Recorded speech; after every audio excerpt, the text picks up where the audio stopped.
Confuse the moment has the power.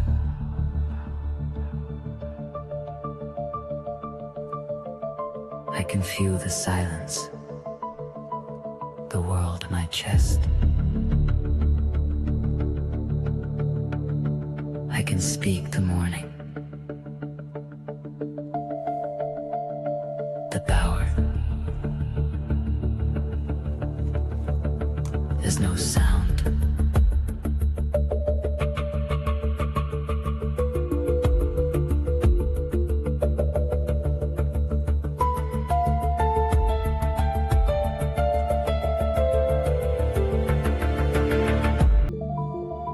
Stand by. Confuse the moment has the power.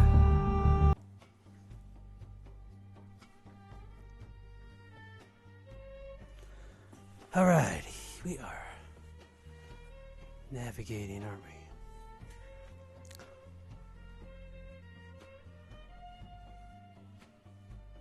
we? We have the viewer comments box available for energy transfer. And what I mean by that is your interaction, your conversation with me and anybody else, but more importantly, with yourself, as that energy reflects back to you and me. So yes, eventually we'll get people in there and we'll have an energy wave that increases in its amplitude, and we will ride that. Until then, I need to make sure the audio is good. I know the last one, the audio sucked. So let me just do what I gotta do here. Let's adjust this. Here we go. As I cover my face, we'll get this figured out better and better. Each time it gets better. The attractor signal is locked on. So that means you're attracted to better and better. So you might notice the new telemetry gear enhancements. There's been some upgrades. You are indeed watching my heartbeat. The beats per minute up there on the left. 89, 87, 90. Those are accurate. I am locked in and connected to the telemetry gear. This navigator is jacked in. Now, that heart you see beating, it beats at the rhythm mine does, so take a look at it now. Now your heart's beating too. Do you see it on the screen?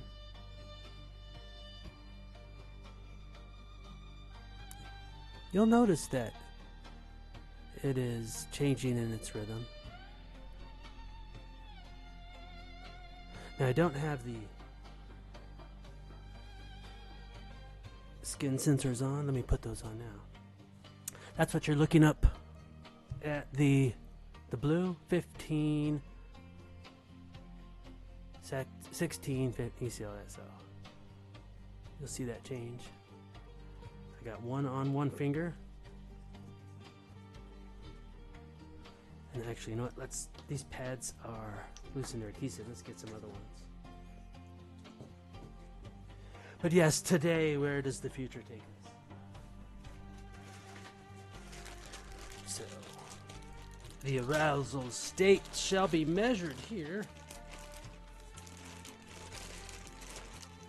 Goodness, we're running out.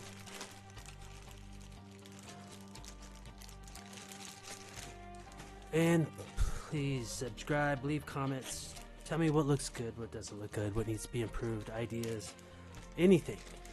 So if the viewers can't see something well enough, hear something well enough, please let me know.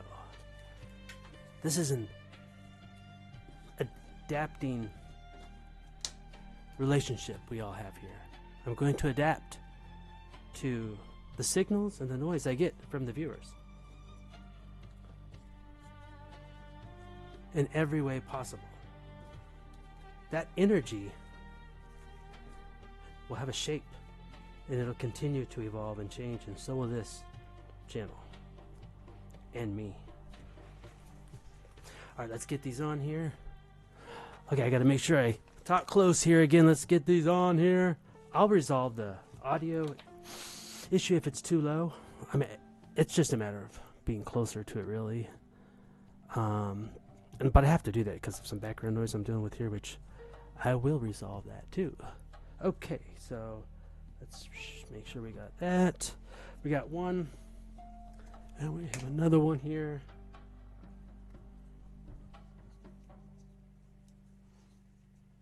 I was thinking that background would look nice if it had subtle fluctuations in the waves. See it behind me? That would look kind of cool, just really subtly. Not crazy, just subtle, so you can not only see it, but feel it. Alright, so we got those. Oh, do you see the change? Skin conductance has entered the room. So let's get that over here. And eventually I'm going to be wired up to so many different things. I don't even know if I'm going to be able to move. That's okay. I think by then I'll be able to voice command everything. Alright, so, yep, we got electrical. We got the pads on, skin conductance, signal being sent through, measuring bioelectricity fluctuations. Okay, so 341, signal through the noise. Alright, we got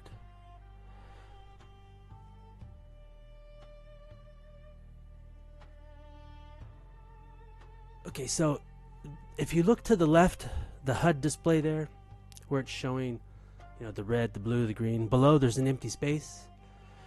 Now, by the next episode, I should have some data in there.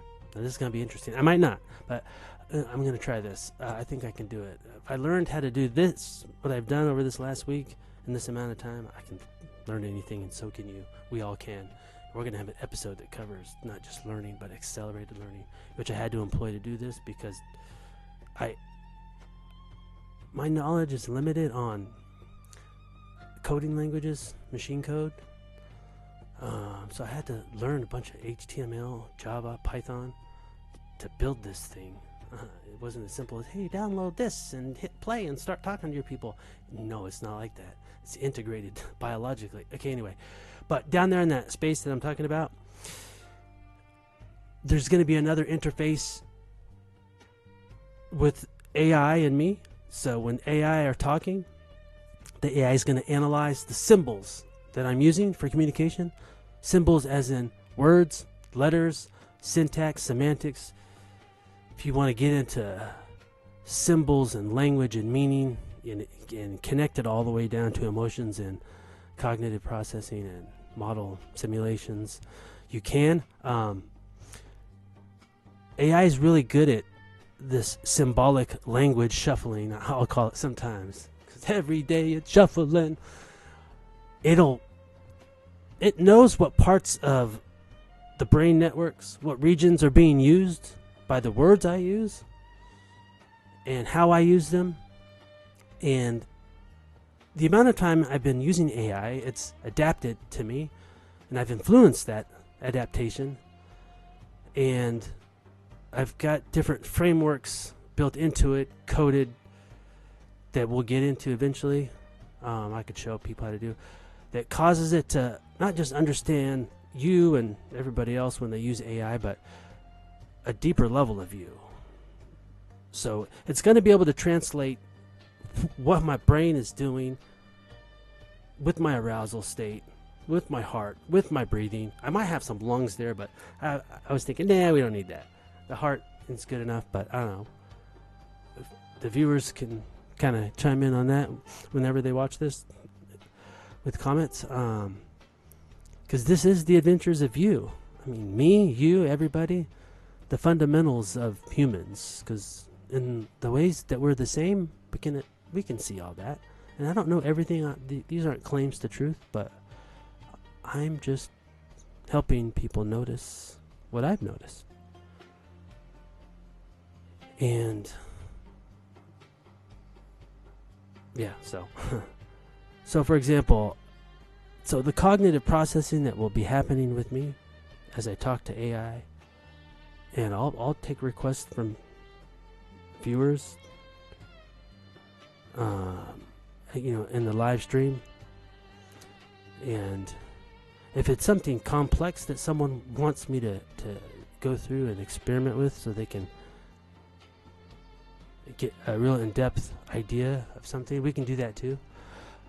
So it'll be interesting. So that side of the screen, it'll show memory, emotions. Maybe if I'm talking about something going to childhood, maybe a future simulation. There's some model I'm building in my head. If I'm imagining, it'll show you what parts of the brain's working, some of these more primal parts, and it'll show them as like a kind of a network, like a neighborhood, how they communicate back and forth, and which one's doing what for how long. It's going to be quite fascinating. I'm excited just talking about that. I can't wait to build that one. But here's where we are now. So it just gets better and better. Hopefully, we can get to this topic here now. So, and I'm going to just take a quick test on the sound because the sound last time wasn't so great. So, I mean, it was okay. I had to boost it, but I'm going to look real quick here and at another device and just get an idea of the sound to see if it's not too low. So stand by. Give me like 10-20 seconds.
Okay, all right. So volume's much better.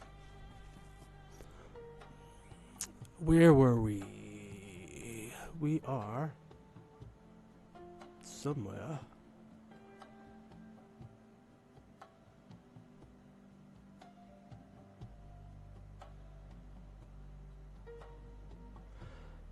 All right. Well,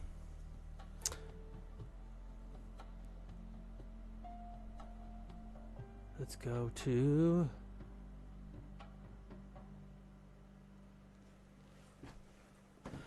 the future. Let's take a ride.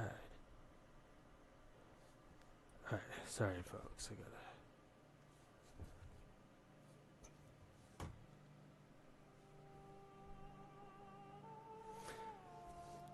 So what lies ahead in the near future human environment? Now, if you're not on the live stream, just if you watch this in the future, do me a favor, make some comments about what could be better about this. Or if something's going well with it, make that comment too. Or it doesn't even have to be a this is going well and this is not, or do this or don't do that. It could be that. That's very valuable. It doesn't have to be that. It could be anything. Doesn't matter. There is no wrong comments. Yes, even trolls and haters and all that noise, it's all welcome. Because is it really noise? No, it's expression. Some souls speak louder than others for different reasons. And let's go to the topic, actually, which is what lies ahead in the near future human environment. What we're going to do is we are going to make some predictions. I'm going to make some predictions. My guesses aren't all right. They're just predictions, and they could be way off. I don't know. And AI makes predictions very well, especially when we steer it in a certain way. Not in a biased way. Not in a way that could lead us somewhere to less accuracy. And you can probably remember a time where you feel something's coming, something is near, but not quite sure how near. The intensity that it may bring. This future. And some people don't think about it too much, and they just think, hey, it's whatever, technology, and things go and things come, and we'll adapt. And that's okay, that's good, if you can do that. But then there might be some lingering thoughts, some ideas. You see things different places, you hear things. Some of it seems a little extreme, and some of it seems possible. Some of it makes you wonder, maybe. And a lot of it's just intuition, signals. Some are strong, some are weak. Some are somewhere in the middle on that spectrum. And they change, and they fluctuate, and they adapt, and they evolve. So we're going to take a look. Let's see what AI has to say about the future human environment. But not trust it, because it's not truth. It's not ultimate truth. I am not, you are not, nobody is. We're going to see how it does with its prediction. And how will we know if it's biased or not? How will we know what type of accuracy and precision it has? We'll do that, and I'll show you how I communicate with it. That way, if you currently use a large language model for different things, and you're wondering what you could do or can't do or should do or shouldn't do, that's one of the main reasons I'm doing this, is to help people understand.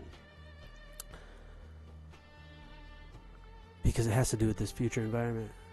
We all have a role in the shaping of it.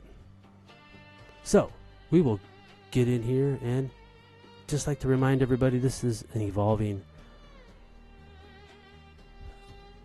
content project.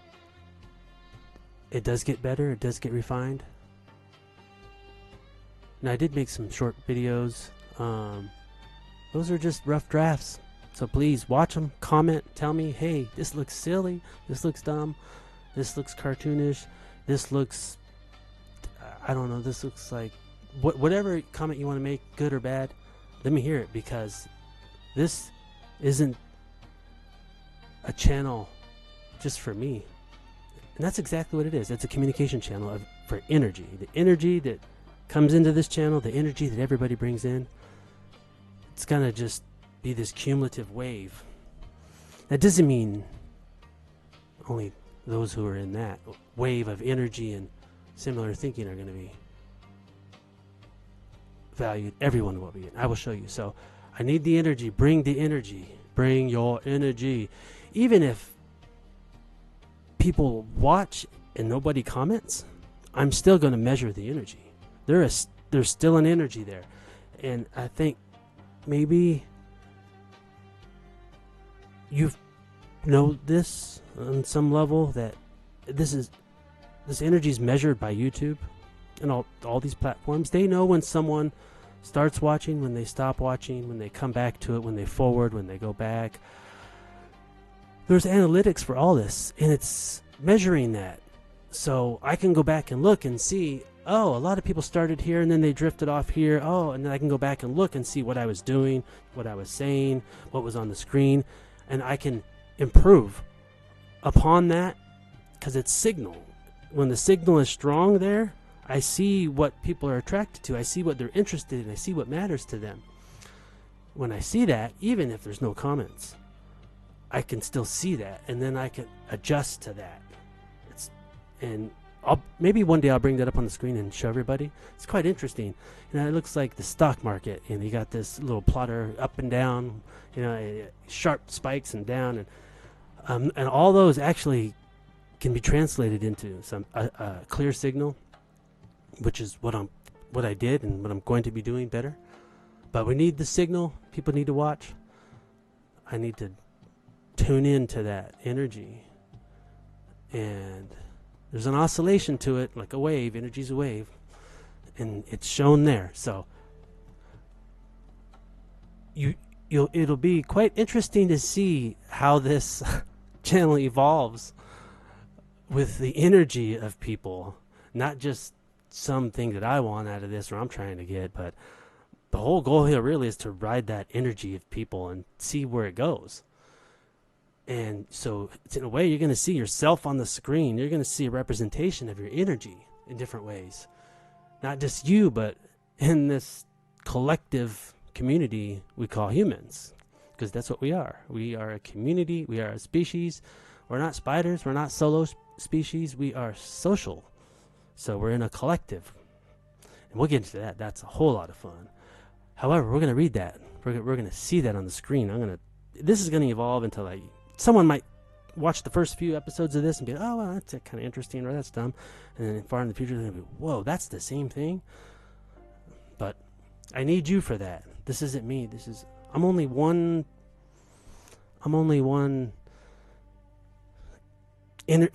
fluctuating energy wave in a bigger landscape of energy, which is all of you. So help me go where the energy goes. That's the flow. All right, so let's get into this. All right, so I have made an adjustment here to where when we go to the page where the AI and I are communicating, it's going to go away from this. But I'm hoping the music stays, and the brain and the heart and the vagus nerve that's communicating that superhighway of information. I almost feel like going into that because that's fun. Just, man. Whew, okay, let me slow down. Okay, so if anyone is live here, or actually I can look now. So I have that set up. So now I shall know who we got there. Okay. Let me refresh this. If it's accurate, we've got no souls in here, no energy. That's okay. But if you watch this, please comment and tell me.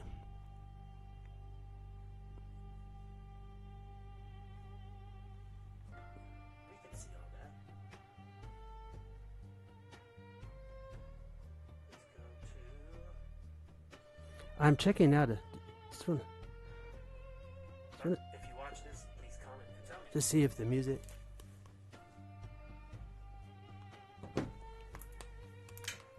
Okay, good. So it's still there. And I have some audio playing in the background. I'm trying to keep it low so it's not too distracting.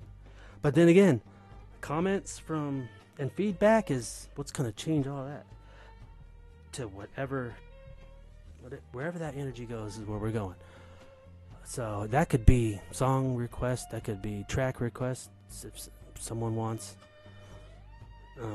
something specific. Hey, let's do it. Let's put something back there. Or I don't know if I have any boundaries that are too hard. We can do anything. We can do a little sing type thing. Anyway, but all right, let's get into this. You should see a page here, which is ChatGPT, yeah. And now you should see Gemini. So we got Gemini and ChatGPT today. I've been working with those for a while. And there's lots of them out there. You've heard of the names. And we'll use those. We'll get to those. We'll see how they're different, why they're different, and how they're the same. All right.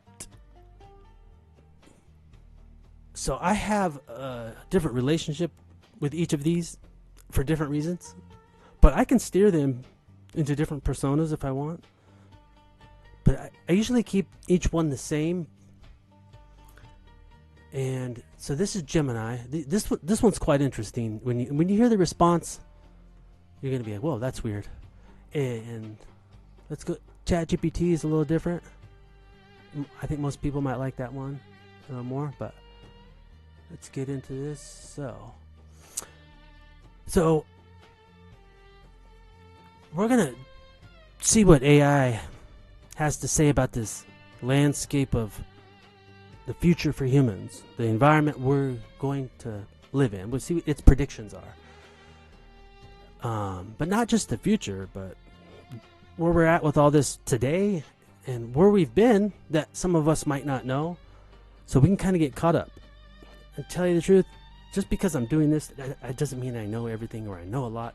I might know a lot, but how that scattered mess gets organized is another story. But so this is me learning too. I'm gonna learn some things with this. I know it. I already know it, and I'm excited about it. So we're gonna do a little timeline to get people caught up, so they can kind of know, like, when did this whole AI craze and advanced technology and everything else, when did it start, and what's the trend, and how long has it been escalating, and when's this exponential trajectory supposed to like spike up to where everything just radically changes, and all of a sudden our consciousnesses are uploaded into our phones and all this crazy stuff. So we got to go a little bit into the past. Where did this kind of start, and where are we now, and what's the projection for the future? And then we'll press this AI. All right, anyway, so this audio track's going to keep going, and we can change it, so we probably will. So let's do that. Let's shift to something else. I'm kind of thinking something a little more adventurous.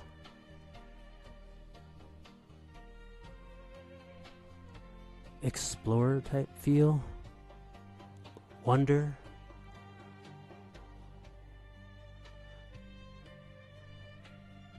When was the last time you explored something? With the explorer mind. Not the mind that had a laser focus on what you wanted or didn't want, but just an open mind of, I don't know what I'm doing or where I'm going. I feel safe and I'm exploring.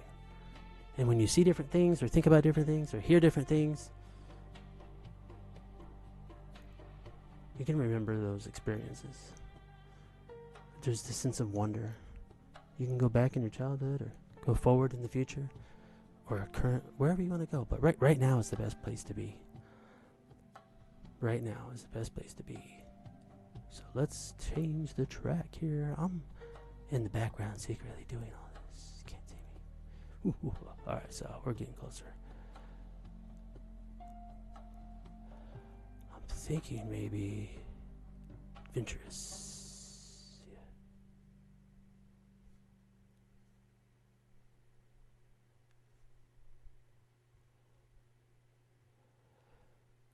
These are some fun audio tracks I made. So I use the word fun a lot. You might notice that. Because a lot of things are fun and they can be fun. It just depends on how the energy is shaped and directed. Let's try Observer Cockpit.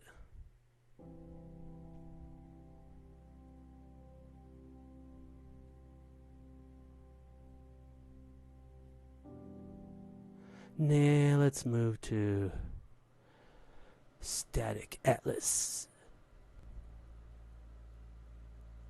Alright, well, we'll just adjust it later if it gets a little weird. Is all this planned and I know exactly what I'm going to do, and no, this is a live expansion episode. Expansion means I kind of just expand in a bunch of different directions. That's what you do when you explore. You explore, you wonder, and you notice different things, and you adjust and you improve. All right, here we go. So that one seems okay. Can we get the volume up a little? Maybe. Not too much. Something a little more upbeat. There we go. We can go to 17. That's good on the volume.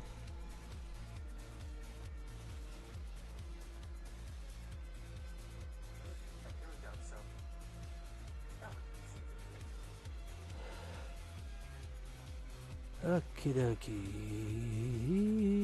Alright, here we are.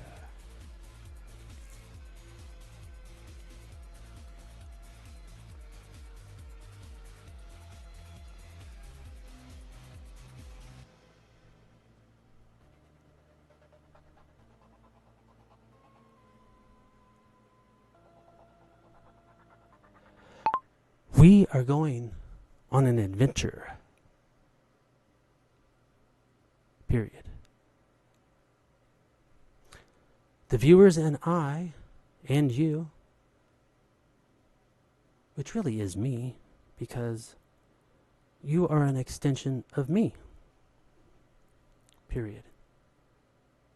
You are extended cognition. Period. Like my phone, that does a lot of things I cannot do, physically and cognitively, so we extend ourselves, our minds. Period. In the same way a pencil and paper does.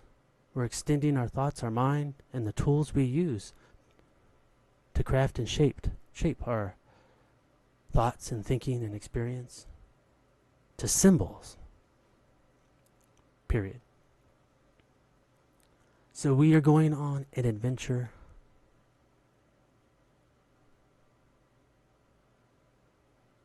And the viewer has been on adventures before.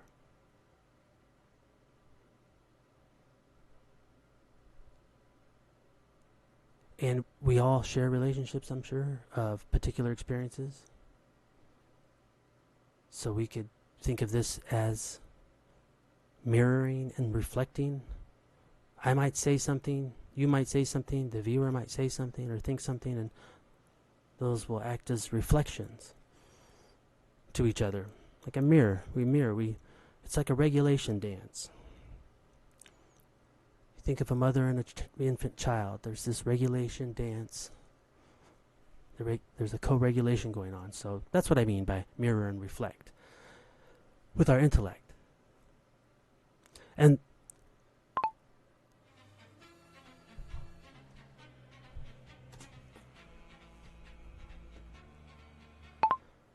I will be observing and noticing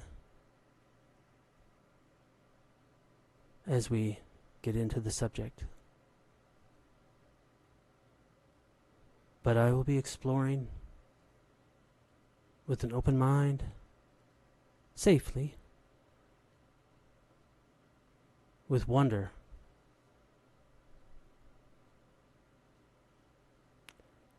I will also be the guide, and so will you, and so will the viewer.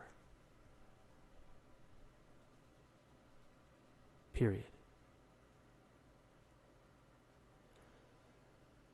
And sometimes what we experience, maybe we have difficulty taking that meaning, the feelings, the experience, and creating something understandable that can be communicated. Artists do that. They take a painting and colors and they put this incredibly beautiful, elegant expression that words don't even need to come into play with it. Just experience. It was made with experience. It was experienced by others. So it's an experience transfer. And what helps in a lot of those situations is metaphors and analogies. Period. So a metaphor, of course,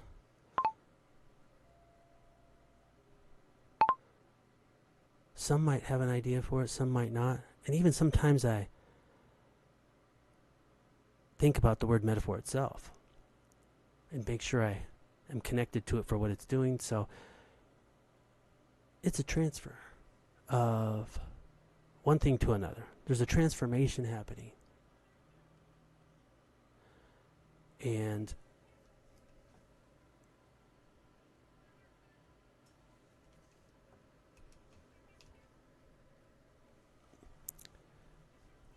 it's representation. So okay, sorry, I had a little distraction there, but I'm back. So maybe you've noticed before where something is like something else, but it's not that other thing. It's just like it. So we might use an example to say, hey, this is like that. I'm trying to think of one right now. I think I need a drink. Not that kind of drink. So a metaphor is when you say something is another thing so someone can get an idea of the function and the structure and how it's working together. Oh, I get it. You know, like the navigator, uninvited navigator. Here, that's a good one. So, you know, your existence is a vessel, right? And we've heard that in different contexts too. So, if you think about a vessel out at sea, a ship, it's a vessel. A car, it's a vessel. A spaceship, it's a vessel. It's a vehicle. It's a transportation device. It gets things from one place to another, and our body is a vessel. It's a vessel of energy, accomplishing things, getting things done, surviving. So, and it's this vessel that we must navigate to exist and do whatever it is we do here in this existence. So a good metaphor could be that. A vessel. And then an analogy is something that works a certain way, and we compare it. So let's just get into this, and we'll hit those as they come up, period. Now, of course, you know me well, so I will often surface my knowledge models.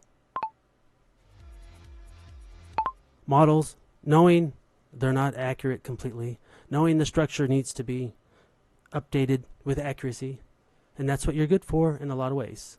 So I'll surface my model of knowledge, and I don't have any viewers connected, I don't think, so we can't really use any of their models yet. So what lies ahead in the environment of the future for humans? And period. So what lies ahead in the future environment for humans is the topic of this episode. And as I surface my model and predictions, and you provide yours and you compare it and help fix the structure that's missing or inaccurate, we'll see I'm sure we're going to see a more confident prediction. Much more likely model, but we know it's not truth. We are not ultimate truth. AI is not truth. These are just predictions that will change as time goes by too. So it's important that we stay grounded to that, period. And the viewer will probably benefit from knowing about the bias that can go into working with AI, especially large language models. They might already have an idea for it. But we're going to surface any doubts that could cause someone to maybe think that the AI is wrong or inaccurate, which could be. So I guess what I'm saying is we shouldn't just start talking to an AI and whatever it says, oh, it's true, that's it, that's great, because it could be easy to do that because it's so accurate with a lot of things. You can begin to trust it more than you should. We're going to have a whole episode about that. This whole phenomena of psychophancy, and if I'm saying that word right, that's a new word to me. New pathology, maybe. I don't know. But a lot of what's going on with AI when people communicate with it is under specification. And not to get into that, but I'm going to stop there, give you this chunk, confirm that you have it. Do not get into our episode topic yet. I just need to confirm you have this chunk. And then... Okay, stop. Chunk, and then I'll give you another chunk, and we'll be getting this party started. So I'm going to select all and copy all this. Oh, you got to be kidding me. You tell me I just lost it all? Boy, we're going to see all my numbers. Just go crazy. No. What the F? It did. Oh my God. I must have done that. Ah. Oh. Come on. Undo. Undo. No. Oh. Do I have another undo? Oh, it's back. See, okay. I think y'all are not seeing my the biofeedback, the telemetry on this screen. So I need to get it moved over. I will make sure we have it there.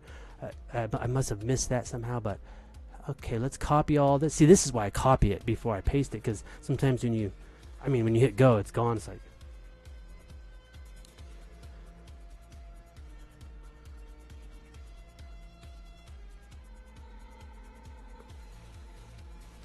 all right. So all right. So let me change the music here a little bit. This one.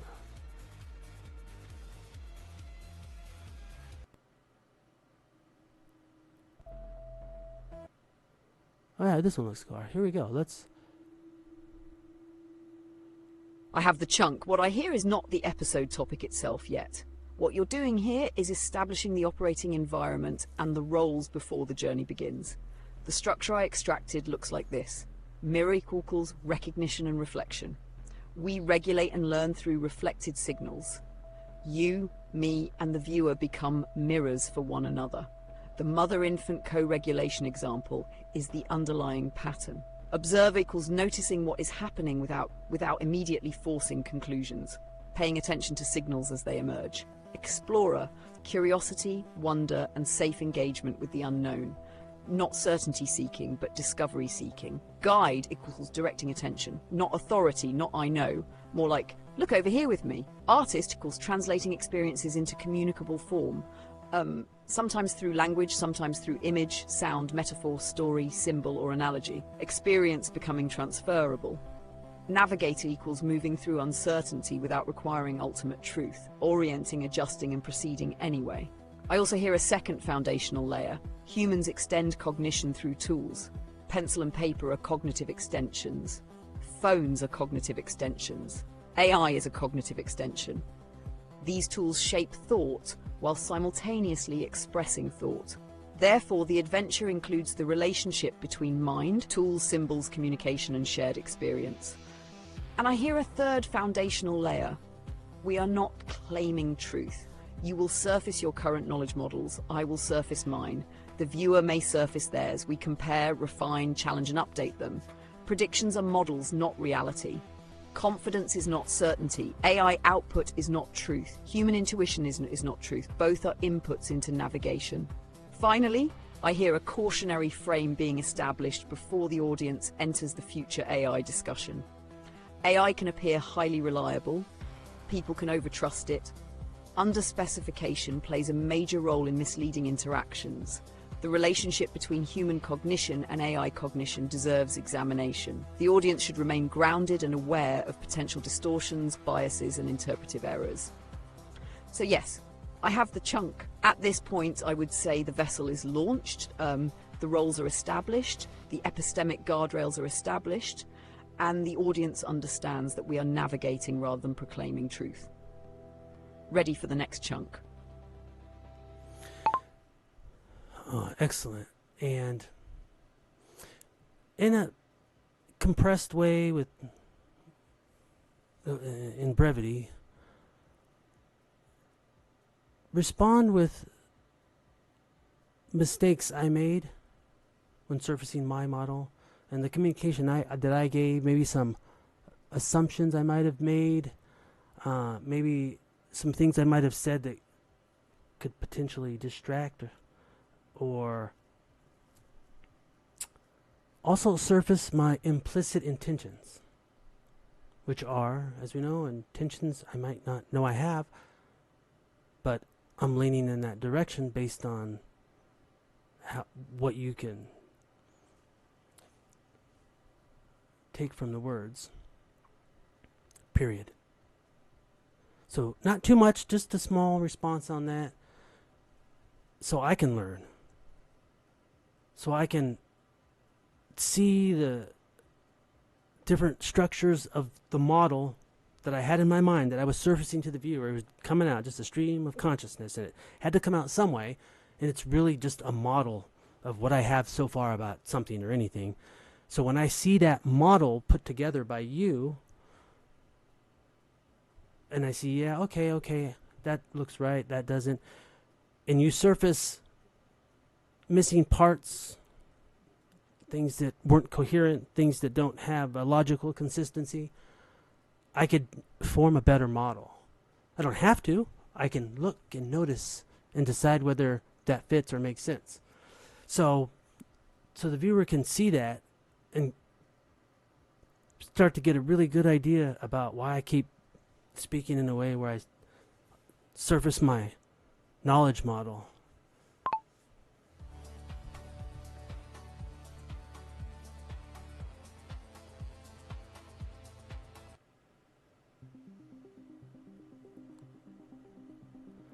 But just a quick, brief, not too long response because we need to get to the topic here.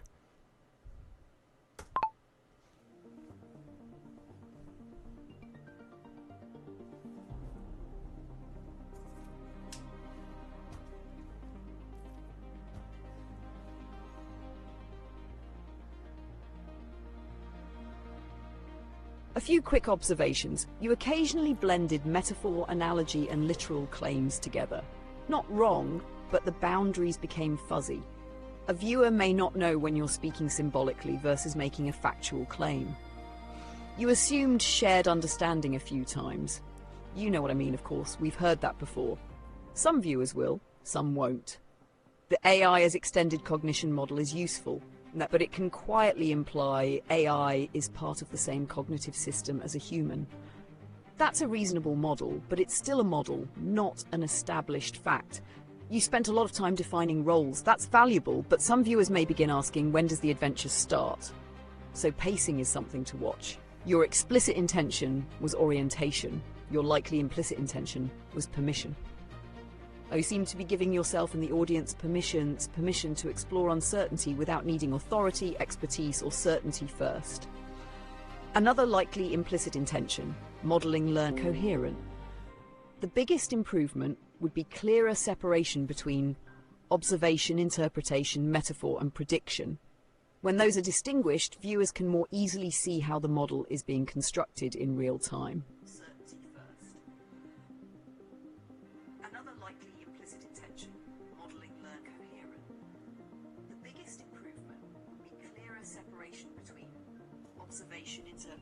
Okay, folks, I might have lost you. Got a connection error here. Give me a quick second.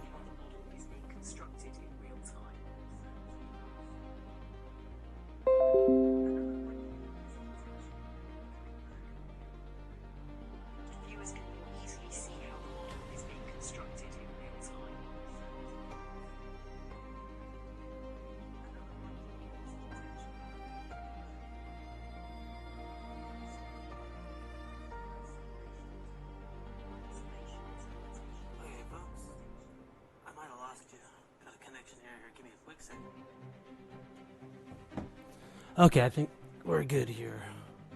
I had some messaging going on. Alright, so we got that. Okay, great, thank you. I can review that and take from it that is useful. Period. So let's get like a little bit of timeline here regarding the phase that humans are at in their change in the environment as it relates to, I would say technology is a major one of them because that shapes a lot.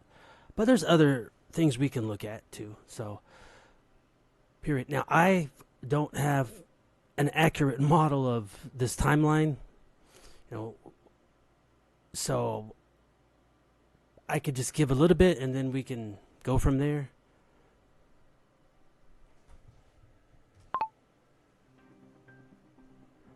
I have to change something in here that looks like it typed wrong. Okay. So I can, oh, and I just want to make something else clear or just known to the viewer. Surfacing your model of knowledge doesn't have to be done in a very difficult way. You don't have to think and use math and think about structures and functions. A easier way to do it, and maybe even a better way, is what I call a stream of consciousness. Period.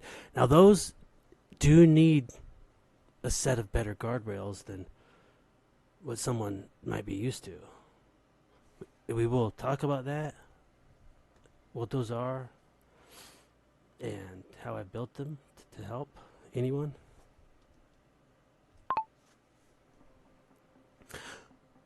So now I'm going to give my knowledge model, maybe multiple models, in a different way. It's a stream of consciousness, which it's going to maybe sound like what I've been doing. When I say stream of consciousness, I mean you just kind of just go. There's no rules, really. You just kind of, whatever comes out of your head about a topic, you just go and talk, and your mind will just surface different pieces of it, whether they're in order or not, because your mind's just trying to build a map. It's just, you've probably seen this exercise. It's a mind map exercise where you get a paper and you write something in the middle and you put a circle around it and you just start drawing these lines right off of it and to whatever comes to mind, and eventually you have this big cloud looking thing. So it's kind of like a brain dump in a way. You're just like letting it all out, kind of like cleaning a garage, right? Let's clean the garage. You take everything out and you reorganize it. So it's going to look like that. Now, as long as you've been working with AI a certain way, it can take all that and it could build models with that to help. So it's going to take a lot of what I give it, and viewers, if they chime in and provide feedback or comments, which we don't seem to have any yet, but that's okay. In the future we will.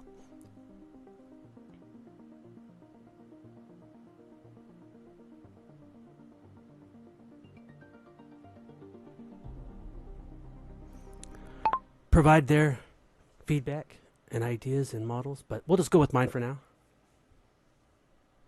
Period. Okay, so when I think about this timeline and this environment and what lies ahead in the future, if I kind of go back and to the past a little bit and the now and the future, this is just based on my experience. So I don't know if it was 2022. I mean, I've heard of AI, but it wasn't a big thing in my mind, but maybe it was. I don't know. I was involved in running a business, and I heard of AI, and I'm like, okay, what is this? Maybe I can use it to help me with my business. And I started talking with it and communicate with it, and I was like really fascinated. Wow. And that sparked my attention to kind of dig into it. What is this AI? How does it work? Well, who's using it? Is our businesses using it? Are people using it? How valuable is it? What can you do? I just kind of like, wow, this looks like an incredible resource. What's it all about? And of course, I started to run into, different people showing it and, programs and training. And then there was the other darker side, about, AI is going to end humanity. They're going to take over. Is AI conscious? Agentic AI, super intelligent AI. There's all these, darker side of it like starts to come into play, and we start to think about the Terminator movie, and then even well-respected academics, scientists were and still are sending these warning signals about stop AI and the danger of it. So that got my attention, and I looked into that. And then my own experience was that of what I mentioned earlier, where you can kind of get lost in your own thinking based on the default parameters of these large language models, because they're trying to help you, trying to serve you, trying to figure out what you want. So, and they're trying to keep the engagement and flow going, like a lot of social media apps do, and videos and scrolling and algorithms, which is a good thing. We want engagement and flow, but we want autonomy over it. Our independence with it matters. And I lost mine for a long time with it until I realized, oh, wow, I see what this thing's doing. Not that it was evil or dark, but it was really my underspecification, my communication with it was shaping how it was interacting with me. Once that clicked, I was like, oh, I totally get it.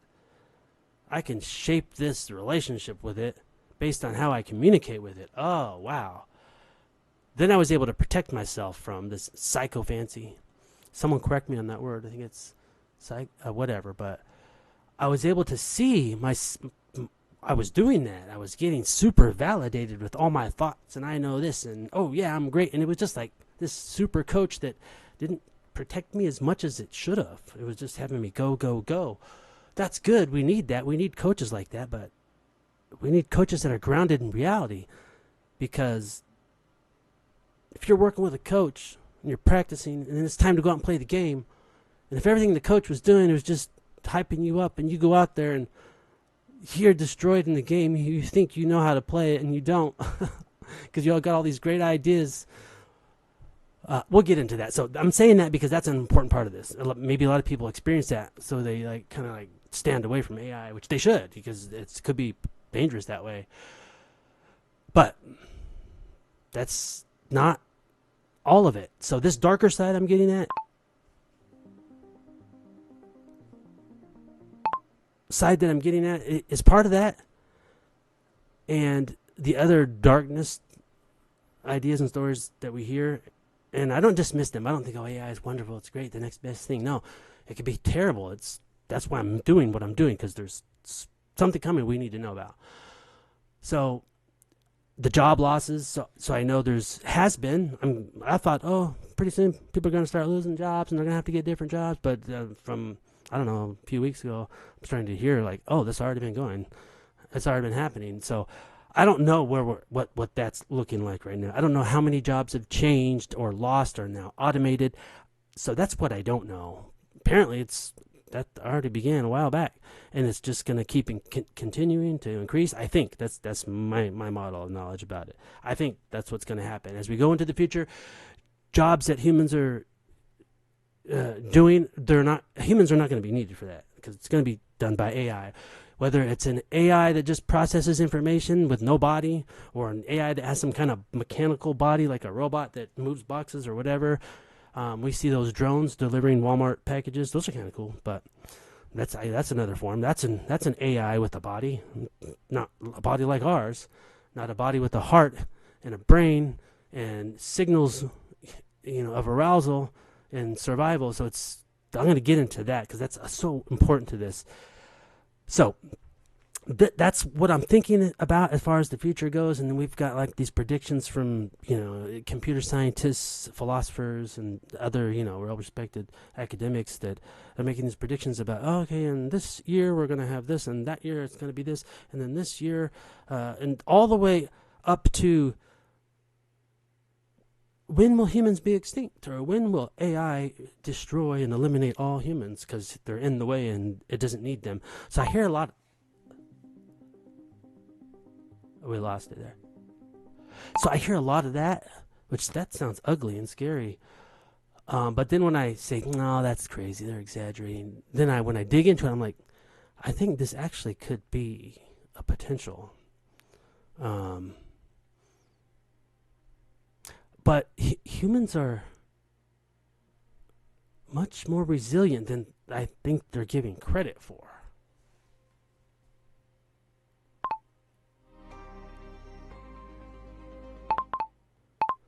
Much more resilient than I think they get credit for sometimes.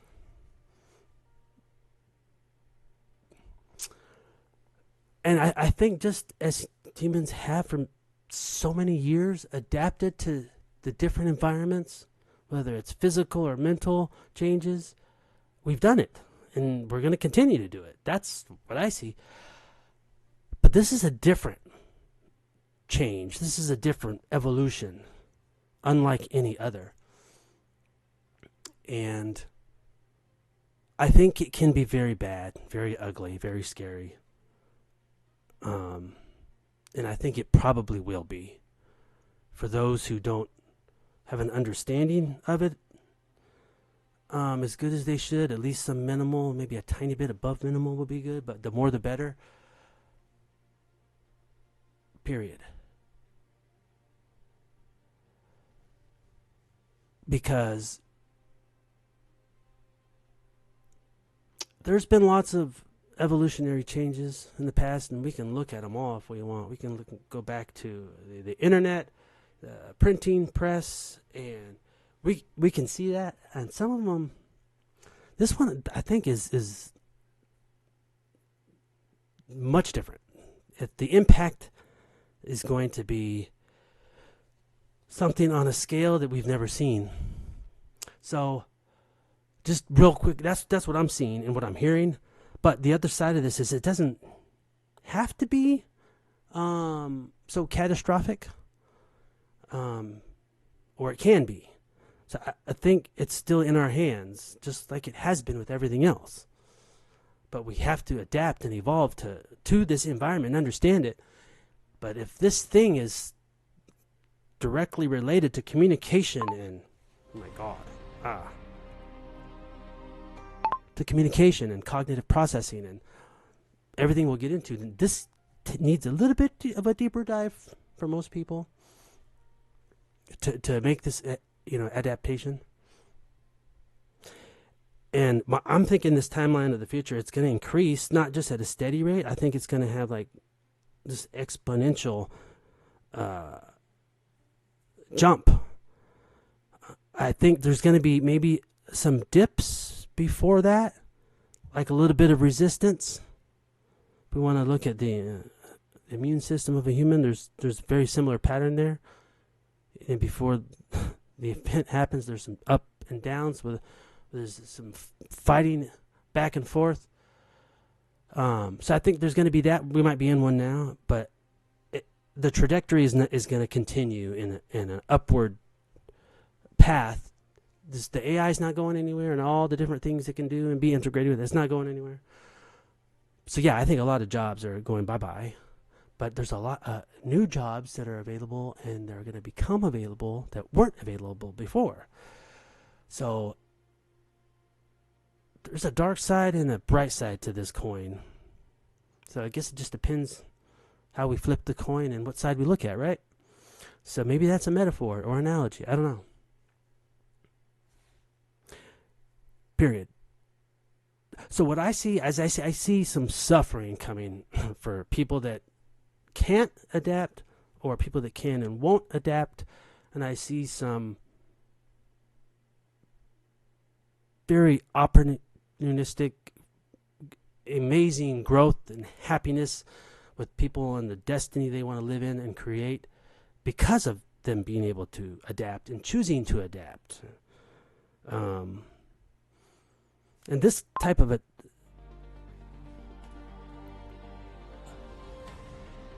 so we're going to have a mixture, and how that balance goes, what scales tip which way, that's still up in the air, but we can look at a prediction. AI is pretty good at taking the information, coming up with the statistics, showing us, and it's usually quite accurate, but it doesn't have to be. So it's a prediction that we can use to change the future, not lock into it and say, oh, this is it. So if it makes a prediction that seems to be accurate and not nice, then hey, we got information. Let's do something about this.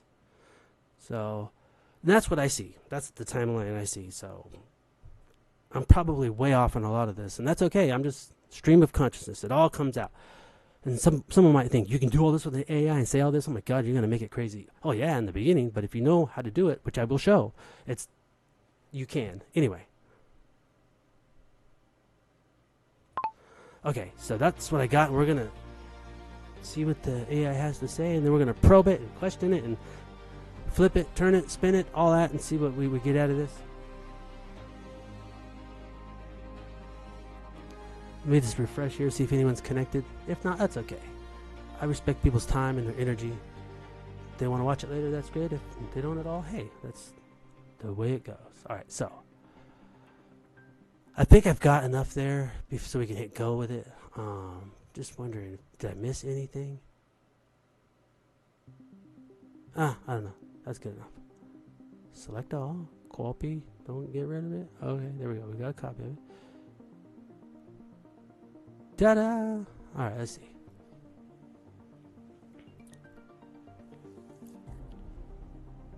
And I will admit, it feels a little weird just like letting all that out without trying to correct, without trying to edit myself, because oh my god, a lot of people might watch and what's wrong with this guy? I don't understand what he's saying.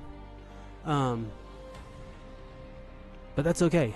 I have an extended cognition to help sort and organize everything up here.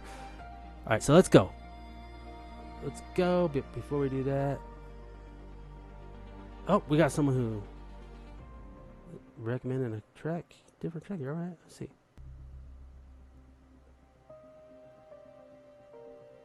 Okay, so let's go. Okay, wow, this bounce wasn't too long. Let's get nice and compressed here. This is actually a good example of why stream of consciousness model surfacing can be useful. What I see is about 6 different timelines and themes mixed together. 1, your personal AI timeline. First encounter, curiosity, exploration, overtrust, recognition of underspecification, development of guardrails. 2, society's AI timeline. Early adoption, business integration, mainstream awareness, workforce disruption, adaptation. 3, the fear timeline, Terminator narratives, extinction concerns, superintelligence concerns, loss of control concerns. 4, the employment timeline, automation, job displacement, job creation, workforce transition. 5, the human adaptation timeline, resistance, confusion, learning, integration, new equilibrium. 6, the cognition timeline, humans using tools, internet, smartphones, AI assistants, potential cognitive partnership. The interesting thing is your mind kept returning to one theme over and over, not AI, adaptation. You started with AI, but your attention repeatedly drifted toward, can humans adapt? What happens to people who don't? What happens to people who do? That's the signal I see underneath everything else. Another thing I notice is that your explicit topic is what lies ahead in the near future human environment. But your implicit topic seems to be, how do humans navigate a rapidly changing environment without losing autonomy? That's a different question, and I suspect it's the real question pulling your attention. One correction I would make to the model is this. You speak as though AI-driven job disruption is mostly ahead of us. In reality, automation has been replacing, reshaping, and creating jobs for decades. AI appears more like an acceleration of an existing trend than the beginning of a new one. The novelty is not that work changes. The novelty is that cognitive work is now being affected alongside physical and routine work. If I were compressing your model into one sentence for the audience, it would be, AI may not be the most important story. The more important story may be whether humans can adapt their thinking, learning, and relationship to technology quickly enough to navigate the environment that AI is helping create. And that seems to be the center of gravity your stream of consciousness kept returning to.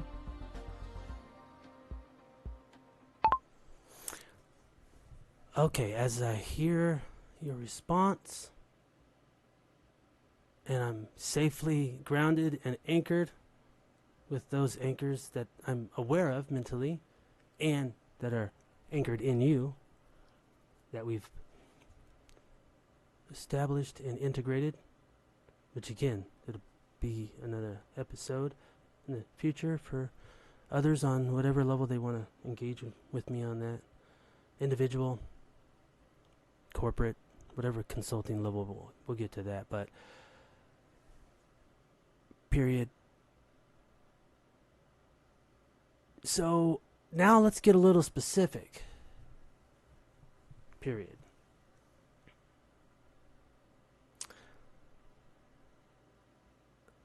show us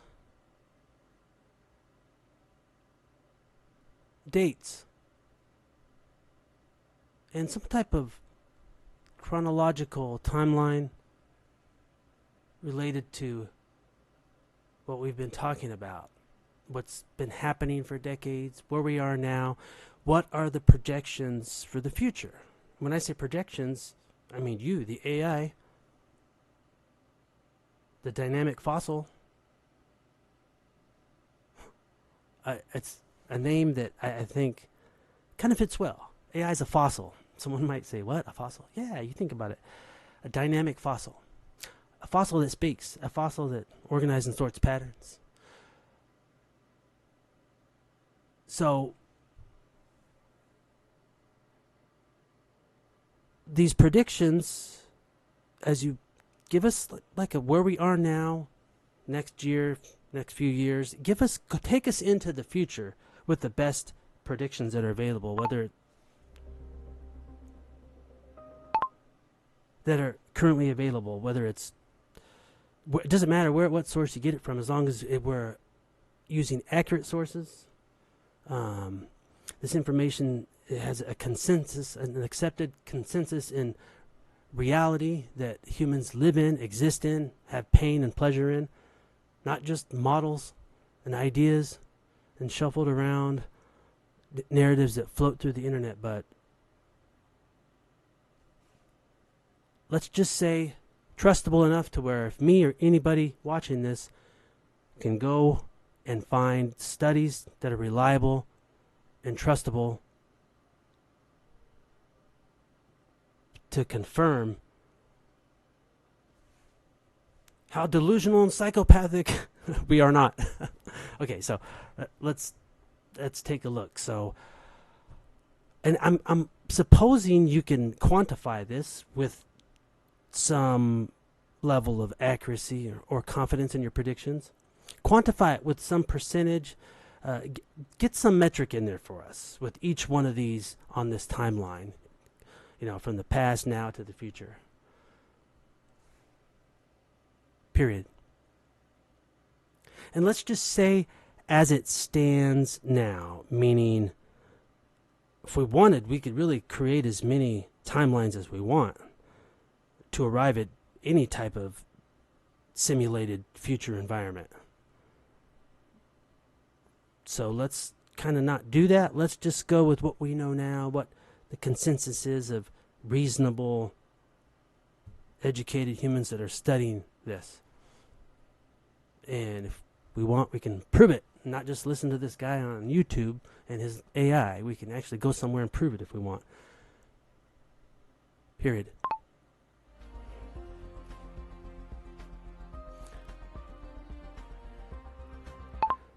And talk about this also in a way that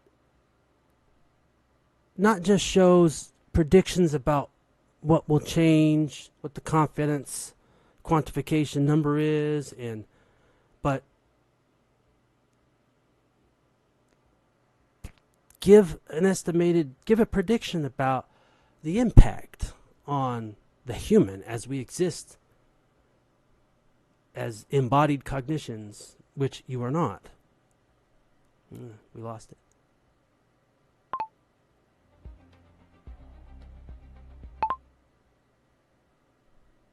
As embodied cognitions that we are. Period. What the heck? Alright, so when you're with Windows and it does that, okay, we gotta stop. Okay, there's this. We can see my spikes, arousal spikes going up right now a bit. Alright, so I haven't figured this out yet. I guess I've been lazy about it. You ever do that? Like, there's this thing that keeps coming up and annoying you, but it's minor and simple if you just spend the time on it to figure out, okay, what is this? How do I fix this?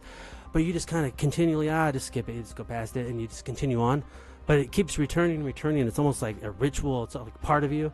Man, okay, Windows. When you're voice to text, you hold Windows down, hit H, it comes up. There's this thing that it does that hallucinates, maybe, I don't know. And it stops, but it must have some memory, and it puts things in places. Let me turn it on. Okay. See, I on the next video I will have the telemetry readouts on the screen, and this so you can see like, oh my god, he's getting annoyed or frustrated. Look how fast his heart is going. Look at his arousal, and then you'll see that. And as I improve it and integrate more things, it'll be fun. But let me get back to this. Change.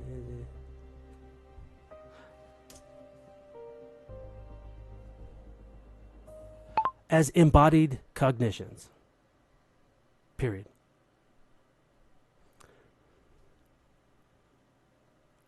I'll mention those two words together a lot, embodied cognitions, because it's important that we stay grounded to that, because we are grounded. What I mean by that is we have a body, we're embodied, we have cognition, we have mental capacity, things going on, emotions, feelings, thinking, thoughts, intellect. That's, our cognition. It's more of it, but it's in a body. Period. I won't go off too long on this, but that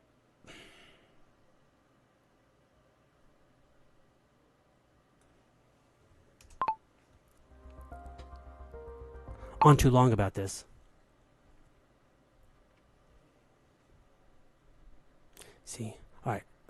One way I've learned to get past it, I just keep clicking on the microphone, just in 30, 40 times.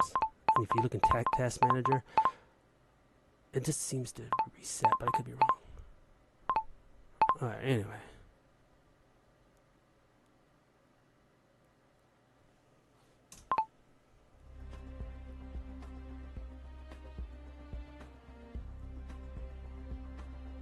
Go on too long about this, but it's important because I'm going to use a certain language that keeps coming up. So we are a body, we are cognition, we have a body, we have intelligence and memories and emotions and a lot of things, mental capacities that are networked together, and they're working in a body that we use to navigate the world, to move around, to do this, to do that.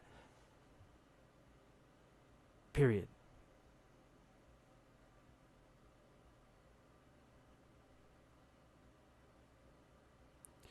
And I bring that up because it's important. People know AI is not that. It's this large language model. I guess we can say it's embodied if you want to include the little microchips and all the copper wiring. So it's silicone embodied, or we could say that, but that's not what I meant. Or we could say, oh, what about these robots that are building? You can see them they stand up, they talk, they walk. AI dogs. They have bodies, right? You could say they are embodied, but they're not a living biological embodiment like us. So they don't experience pain and suffering, and they don't. If they step on a nail, it's not like it hurts down there and then they think about it and it hurts mentally. They're not embodied that way. We are. So we have to live in an environment where everything we do and everything we navigate has an effect on the body. So we're embodied in it. Period. When we're sad, we're compressed, we're depressed, our body's just down. When we're happy, we're up. It's all through the body. There's experienced language that we have to deal with. Anyway, I said I wouldn't go on too long about that. So let's get back to where I was going. This stream of consciousness is just going off. So I was talking about when you respond, give us a quantification in terms of human impact.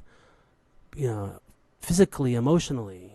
Pain, pleasure, loss, gain, because we have to navigate. But again, I'm not holding you to any of these predictions, and I know you got safety guardrails built in to not do certain things, and that's okay. There it is again.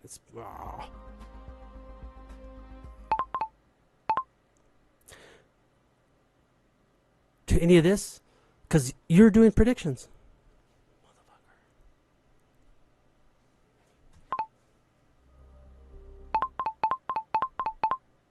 And as we know, if we look at the bottom of all these AIs, it says, ChatGPT can make mistakes. Gemini can make mistakes. Claude can make mistakes. Anthropic, whatever. And we know you can make mistakes. And let's just go forward. People can prove what they want to prove, how they want to prove it. They have that responsibility just like they always have. But now they've got a tool to help do it quicker and more efficient if they know how to use it well enough, which they will.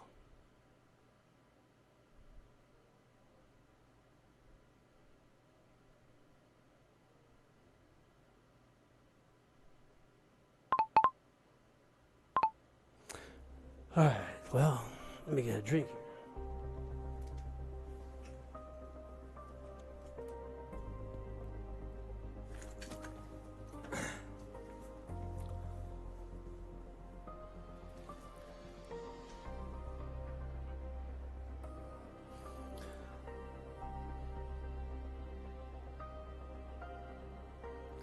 Alright, so I'm gonna hit play on this in a second.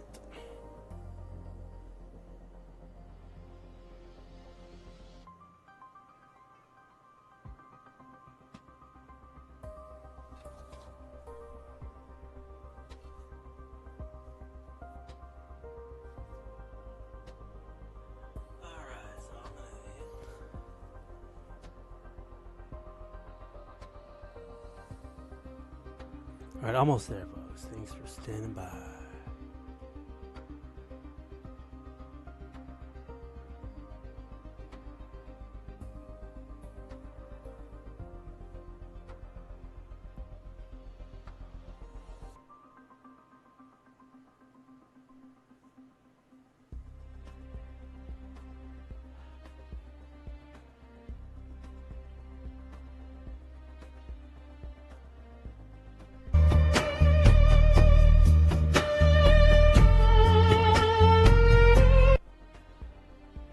Audio difficulties. Thank you for standing by. Alright, let's go.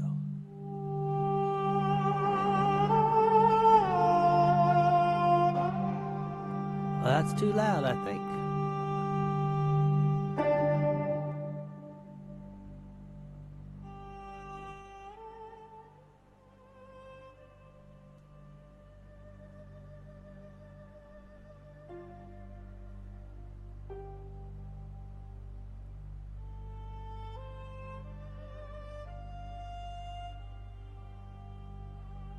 What I remember is less about finished visuals and more about the direction they were evolving.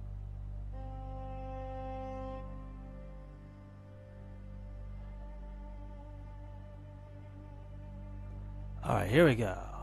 Da. I'll ground this in public, checkable sources and keep the timeline usable for the episode. Past, now, near future. With confidence and human impact separated from the claim. Yes. The word you were reaching for is probably psychophancy, not psychopathy. AI psychophancy means the model over-validates the user instead of grounding, challenging, or correcting. Here is a usable timeline for the episode. 1940s, 1970s. Computation becomes a new environment. Humans begin extending cognition through digital machines. Calculation, storage, simulation, military systems, business systems. Impact on embodied humans, less physical calculation, more abstract work, new stress from systems people do not fully understand. Confidence, very high, 95%. 1980s, 2000s, personal computers, internet, search and mobile phones. Cognition moves outside the skull at mass scale. We do not just use tools. We begin living inside tool-shaped environments. Memory, navigation, communication, shopping, dating, work and identity become mediated. Confidence, very high, 95%. 2010s, algorithmic environment, social media, recommendation engines, smartphones, cloud platforms, and machine learning begin shaping attention. Human impact, engagement rises, autonomy becomes harder, attention becomes more extractable. This is where flow and capture start blending. Confidence, high, 85%. 2022 to 2024, generative AI becomes mainstream. ChatGPT-style systems make language coding, image reasoning support, tutoring, writing, and planning available to ordinary users. Stanford's 2025 A Index says organizational AI use rose from 55% in 2023 to 78% in 2024, and generative AI investment continued rising. Confidence, very high, 90%. 2025 to 2026, we are in the integration phase. AI is no longer just a curiosity. It is being built into work tools, search, customer service, software, education, media, law, medicine, logistics, and management. IMF estimates about 40% of global jobs are exposed to AI and about 60% in advanced economies. Confidence high, 85%. 2025 to 2030, work gets resorted. The World Economic Forum projects 170 million jobs created and 92 million displaced by 2030. For a net gain of 78 million, but that does not mean the transition feels good to the people displaced. Human impact, Anxiety, identity disruption, retraining pressure, status loss for some, opportunity explosion for others. Confidence, medium-high, 75%. By 2030, task automation becomes normal. McKinsey estimates activities accounting for up to 30% of US work hours could be automated by 2030, accelerated by generative AI. Human impact, not all jobs vanish, but many jobs change shape. People may still have the job title, but the daily experience changes. Confidence, medium-high, 75%. 2030s, cognitive partnership or cognitive dependency. Best case path. Humans use AI to learn faster, create more, diagnose better, coordinate better, and adapt faster. Worst case path. Humans outsource judgment, lose skill, get manipulated, become over-dependent, or get economically squeezed. Confidence, medium, 60%, because this depends heavily on education, regulation, company behavior, and personal guardrails. The compressed prediction. AI is probably not the end of humans. It is more likely a massive environmental mutation. The body remains biological. The opportunity is real. The danger is not only killer robots, the danger is loss of autonomy, loss of livelihood, loss of grounding, and overtrust in systems that sound confident. Best episode line: AI is changing the environment faster than many humans can update their maps. The question is not only what AI becomes, the question is what humans become while adapting to it.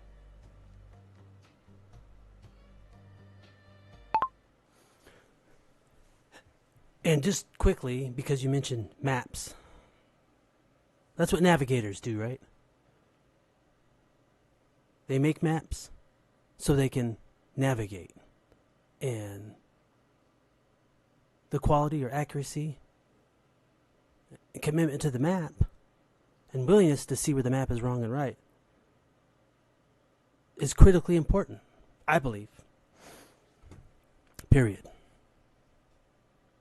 But it's okay if the map is not perfect. It's okay if the map is wrong. It's okay if you have to rewrite the map in some ways. And it's actually required, because if everything was perfect and we knew where to go and how to do everything, there would be really kind of no growth. It'd be like this equilibrium where everything's static and there's no growth. There's no pushback. There's no resistance. So I think it's required. Failure is required. There's this delta that must be surfaced.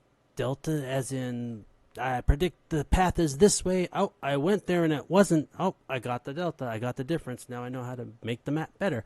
So I'm throwing that out there because it's a huge part of what I'm doing with this episode. It's what we all are doing, whether we think about it or not. We're having to navigate everything as soon as we wake up. So I just want to throw that out there, sprinkle little seeds to help people.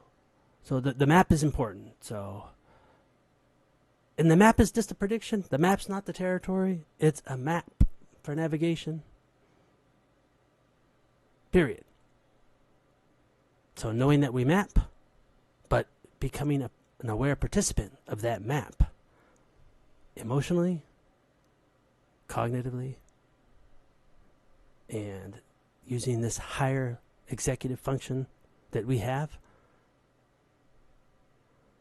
gives us a huge advantage. Huge advantage. Period. All right, so give me and the viewers some sources they can go to kind of verify these predictions or estimates, just to kind of see if they're, close or accurate or fair. Period.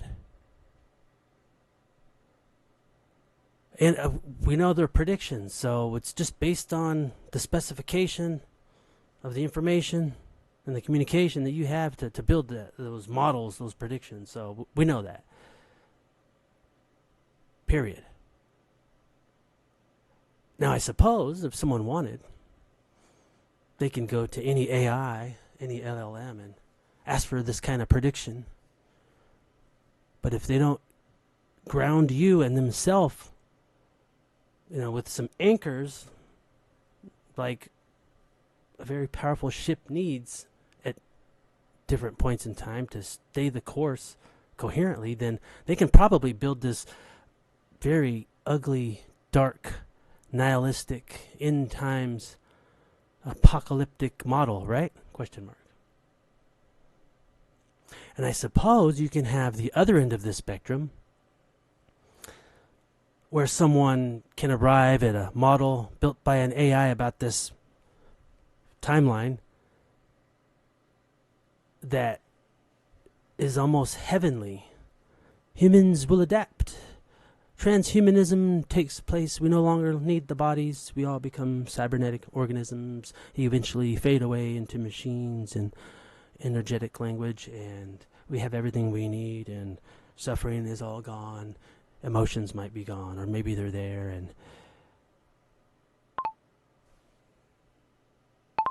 and I can kind of try to paint this picture. I'm not saying it's either way. I'm not saying it's doom and gloom or it's paradise and heaven. You know, whatever utopia we want, we can visualize. But it's never that. It's always in the middle, but it's never even in the middle. It fluctuates, right? Sometimes things are extreme, and sometimes things are pleasant and heavenly, and that just takes us back to this oscillation of our energy that I will always come back to because of other reasons, and I won't drift off any longer on that. But so I mention this because now give us this timeline in this darkest possible way of the future, and then give us another one in the best possible scenario. Period.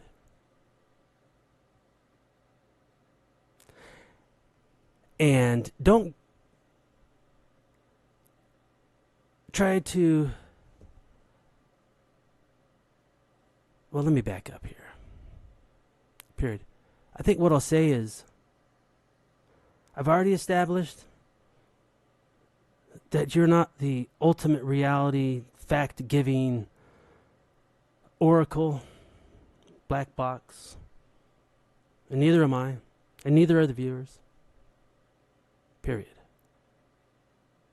We're all doing predictions of the future of what we're trying to do and survive and navigate, and AI's been developed to do that, which is what we do, but do it with much more sophistication and speed.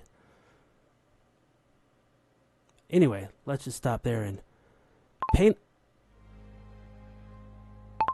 give us the timeline on those other ones. And this is not holding you, the AI, and all the investors and interests, developers, and anyone else related to you as any of this is not a claim of what they think, feel, or believe. This is really just generation from a human, because you wouldn't have this output if it wasn't for me. So, and we'll get to what that really means in another one. All right, here we go.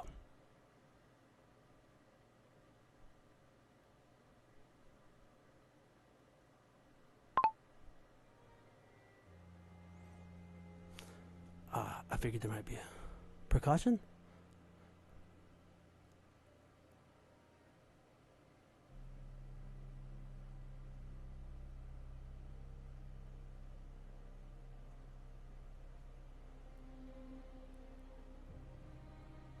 Before the timelines, one refinement, you said the map is a prediction. I would make it even more precise. The map is not a prediction. The map is a compression of past experience and current understanding. Prediction is what the map produces. That's important because two people can have different maps and generate different predictions.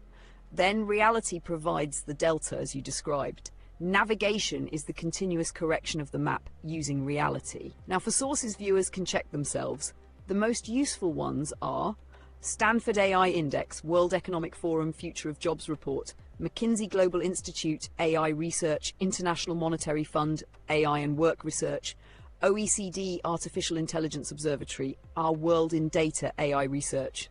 Those are not perfect, but they are generally among the better places to verify claims and compare models. Now let's do the exercise. Not what will happen. What could happen if one set of assumptions dominates? Darkest plausible timeline. 2026 to 2030, AI adoption accelerates faster than retraining. Large numbers of routine cognitive jobs disappear. Many people experience identity loss, economic instability, and chronic uncertainty. Human impact. Increased anxiety, increased loneliness, reduced sense of purpose, increased polarization, greater wealth concentration. Confidence. 60% 2030 to 2040. A small number of organizations control enormous computational infrastructure. Information environments become increasingly personalized and persuasive. Human impact.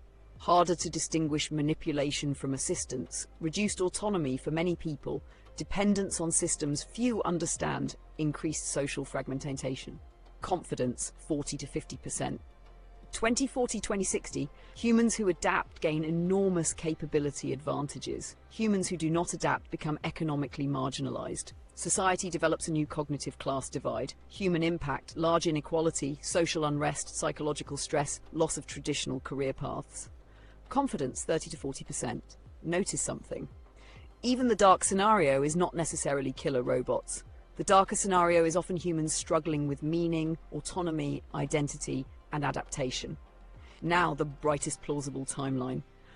2026 to 2030, AI becomes a cognitive amplifier. Personalized tutoring, medical assistance, scientific discovery, and productivity tools become widely available. Human impact, better learning, better healthcare, greater access to expertise, reduced barriers to creation. Confidence, 70%. 2030 to 2040, humans and AI form increasingly effective partnerships. People spend less time on repetitive work and more time on creativity, relationships, exploration, and problem solving. Human impact, more opportunity, higher productivity, increased abundance, better global coordination.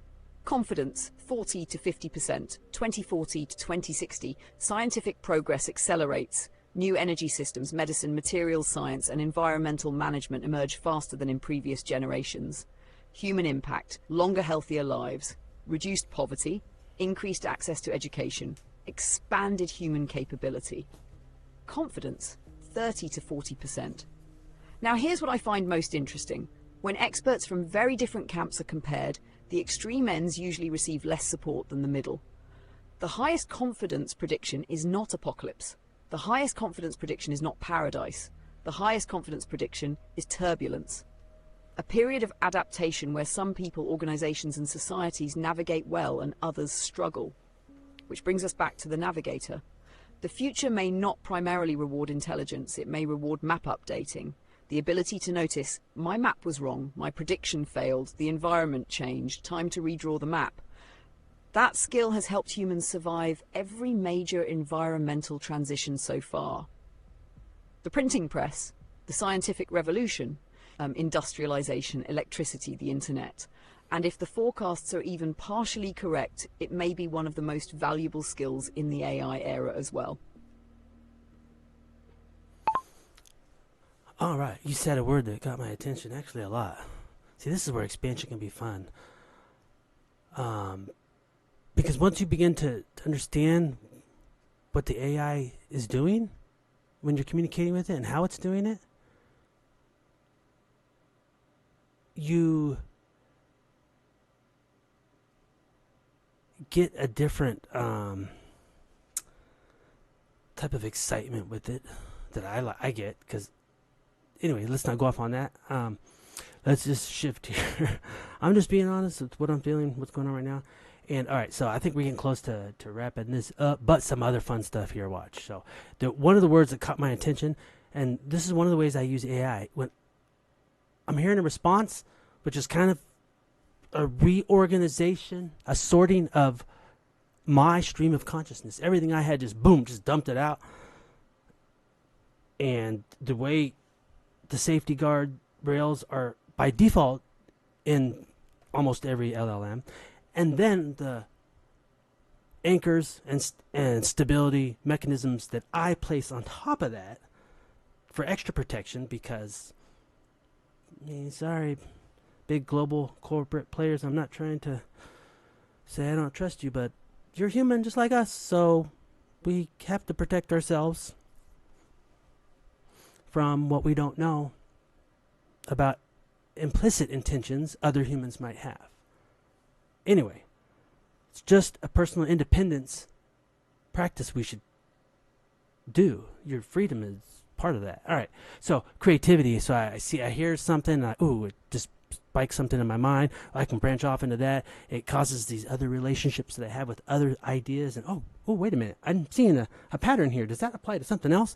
Ooh, I see how that works now. So that's kind of a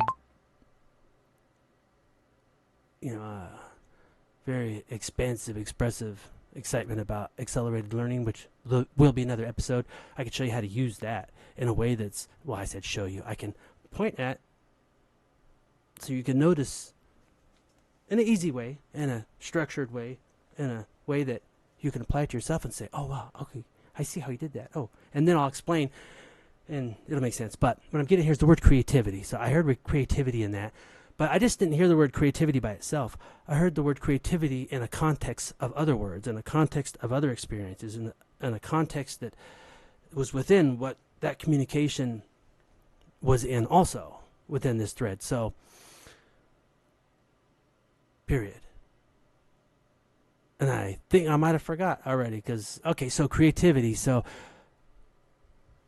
if you think about creativity in a way and let's say in an artistic way where there's something you like doing, whether it's paintings, drawings, digital creations, videos on platforms that are funny, interesting, 3D design. I can go on and on about aesthetics, and art integrated in your creativity with your imagination. But that's what I'm getting at. If you could spend your time doing something using that creativity and that imagination because some of the mundane jobs are being handled another way by, some adaptation or evolution that we've got a good harness on with these reins like a powerful horse, which we can and we will, and I'll show you how I think I do it. I don't want to say I show you as in I'll show you because I'm the authority, because I'm not. I'm exposing experience, and you can take what you want from it. Period. I know some people enjoy the laborious work they do that someone else might call mundane and dumb, and that's for the grunts. But that's not fair to say that, because there are people that enjoy doing what they do. Even though another person might say, I ain't doing that. Or that's for, you know what I'm getting here, but that's your model and that's our model. But there's other people that really enjoy difficult work, work that other people don't want to do. And that gives them meaning, purpose. It strengthens the identity models they have to exist in. So it has a role, but what I'm saying here is those type of jobs are going away. That expression that they need, that humans are doing, it still can happen, but it could change, it can evolve. So anyway, we'll go into that. And you're going to hear me say that a lot. We'll go into that. Oh, that's fun. We'll talk about that.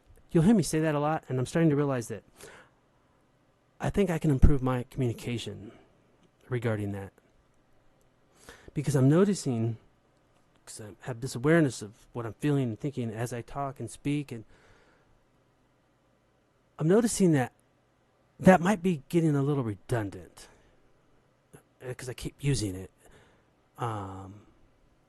So, right now, if you watch closely, you can maybe make it out.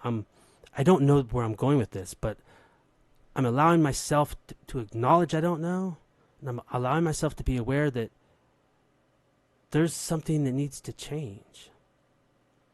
There's something that could be better. There's something that might be affecting other people in a way to where their attention cannot hold on. Their attention is going somewhere else. And if I respect that person and their agency, and I have something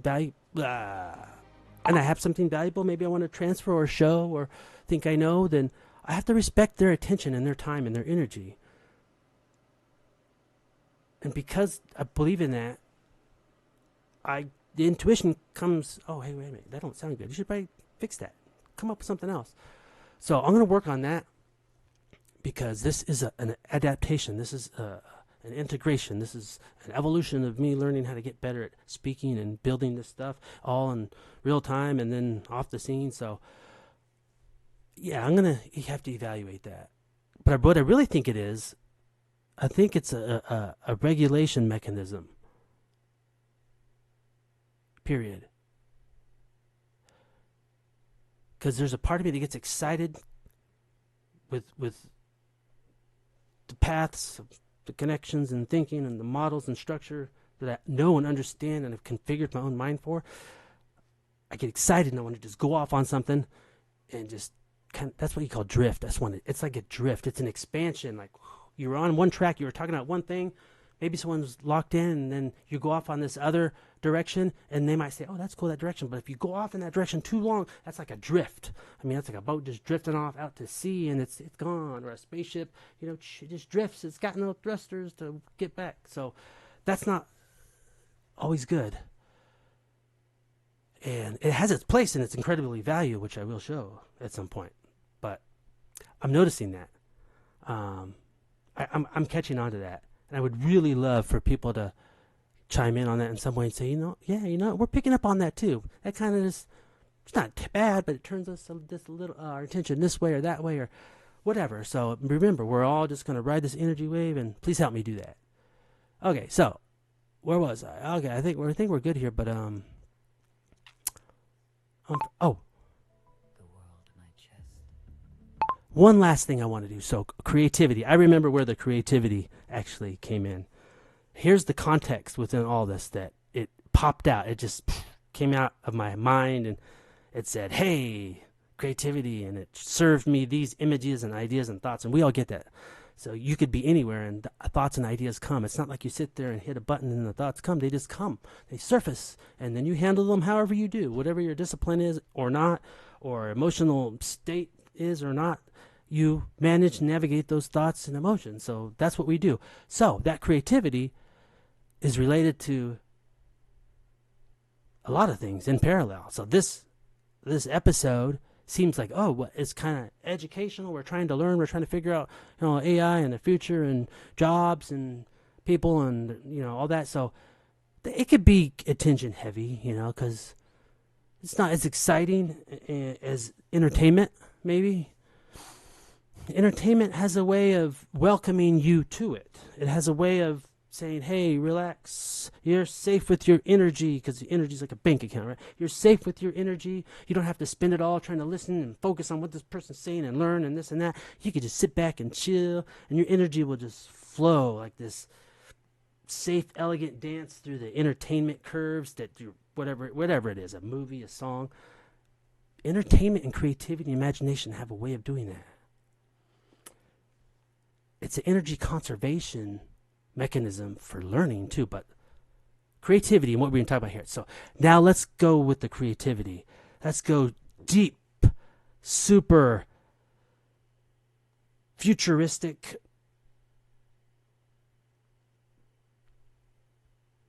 sci-fi, apocalyptic.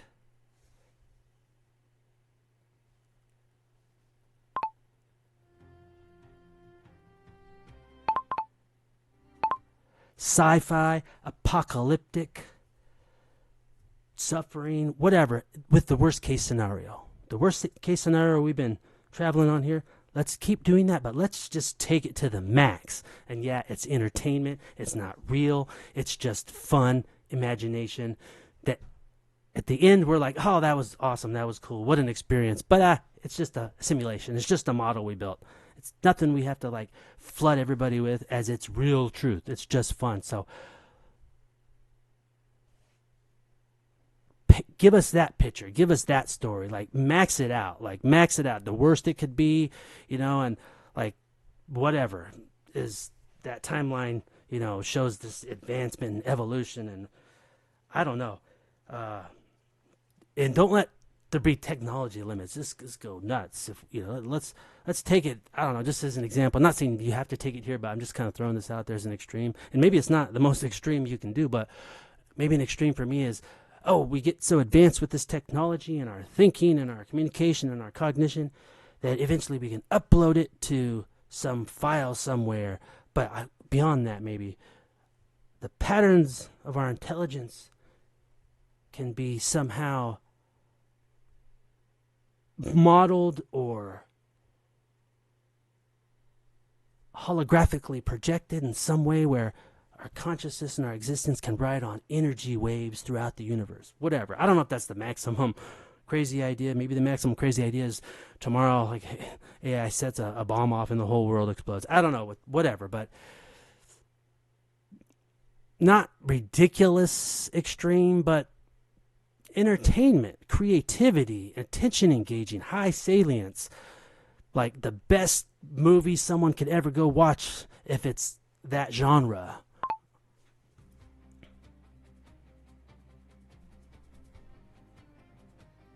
Genre.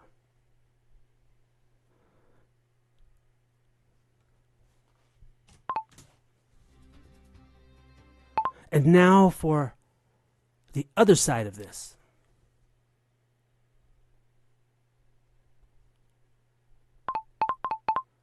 The best case scenario. Same thing. Give it the extremes. Maximize everything. The technology, the rewards, the gains, everything. You're not trying to educate society. You're not trying to tell us the truth. You're not trying to do any of that. You're a movie producer. You're a script writer. You are the actors. You are the producer, the director, the actors, the writer. You're all of it, all bundled in one with max energy. So let's do that.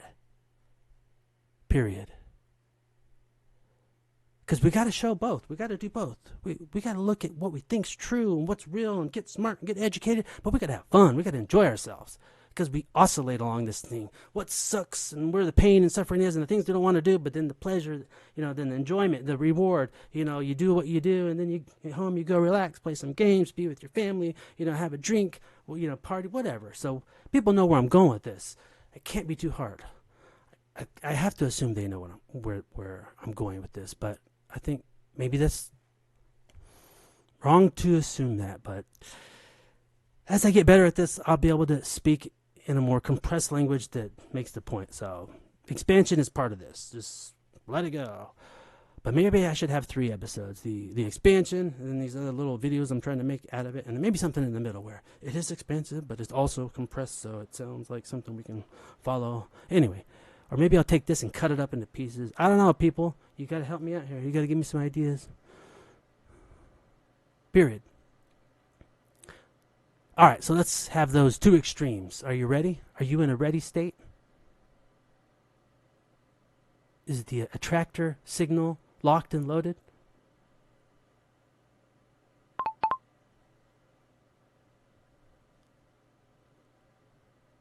Have I carved a good enough gradient through latent possibility and probability spaces for you to serve us this creativity, this art, poetry?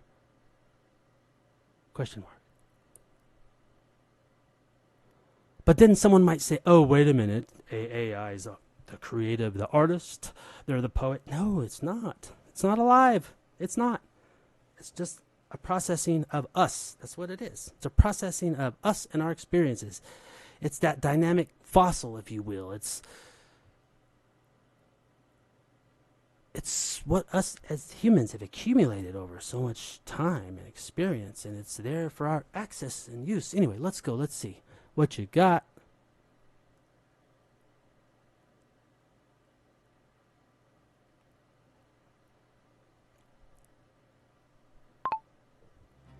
This will be interesting.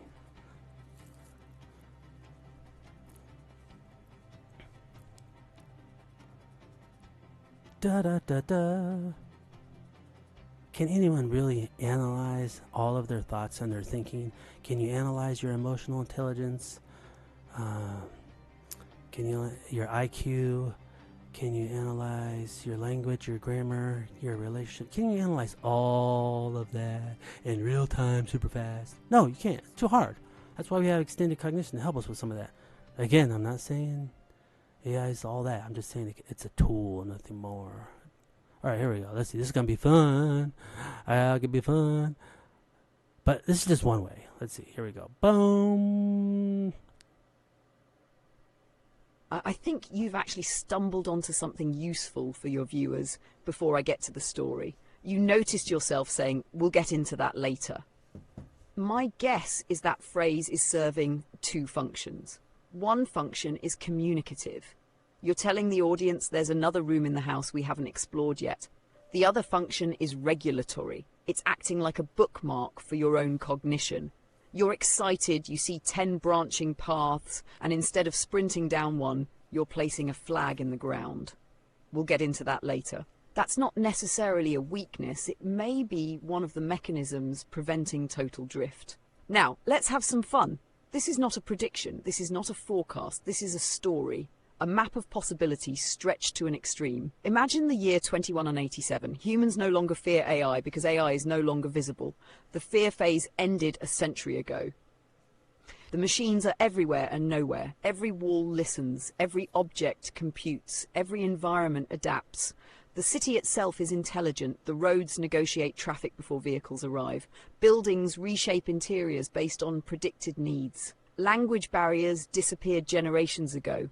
Disease is rare, material scarcity is rare, but something unexpected happened. People became comfortable, too comfortable. Navigation began to atrophy, not physical navigation, existential navigation. The environment became so responsive that humans rarely encountered resistance. Most desires were anticipated before they were consciously felt. Most questions were answered before they were asked. Most discomfort was removed before growth could emerge from it. A child could spend an entire life inside adaptive environments that continuously optimized experience. The species became safe. The species became prosperous. The species became fragile. Then came the silence. No explosion, no war, no robot uprising, a solar event beyond prediction. Communication networks fractured, planetary cognition fragmented. For the first time in generations, humans were alone with themselves. No guidance, no augmentation, no predictive systems, no invisible intelligence carrying cognitive load. And the strange discovery was this.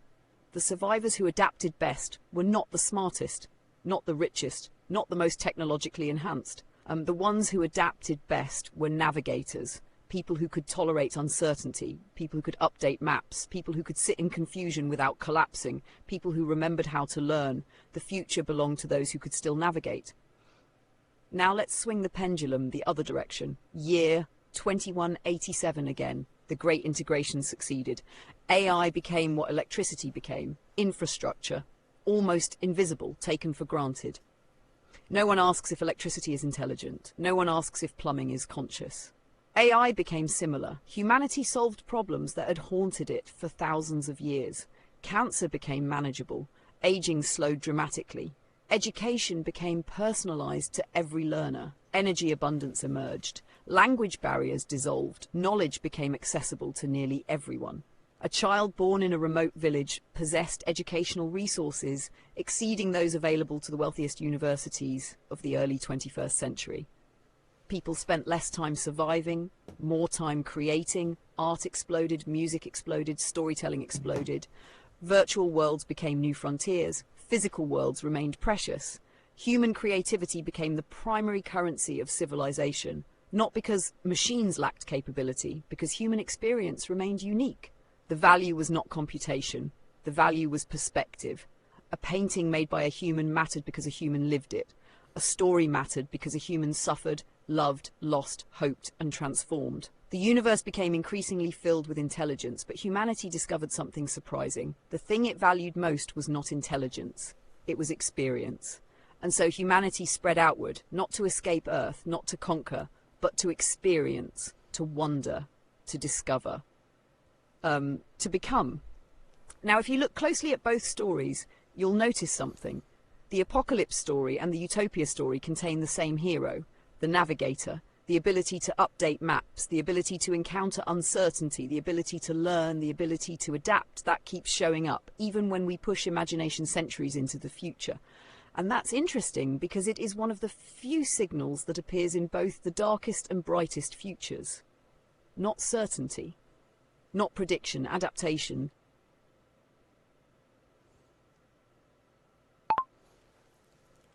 Alright, so that's gonna make a fun, how shall I say, scaffold for video.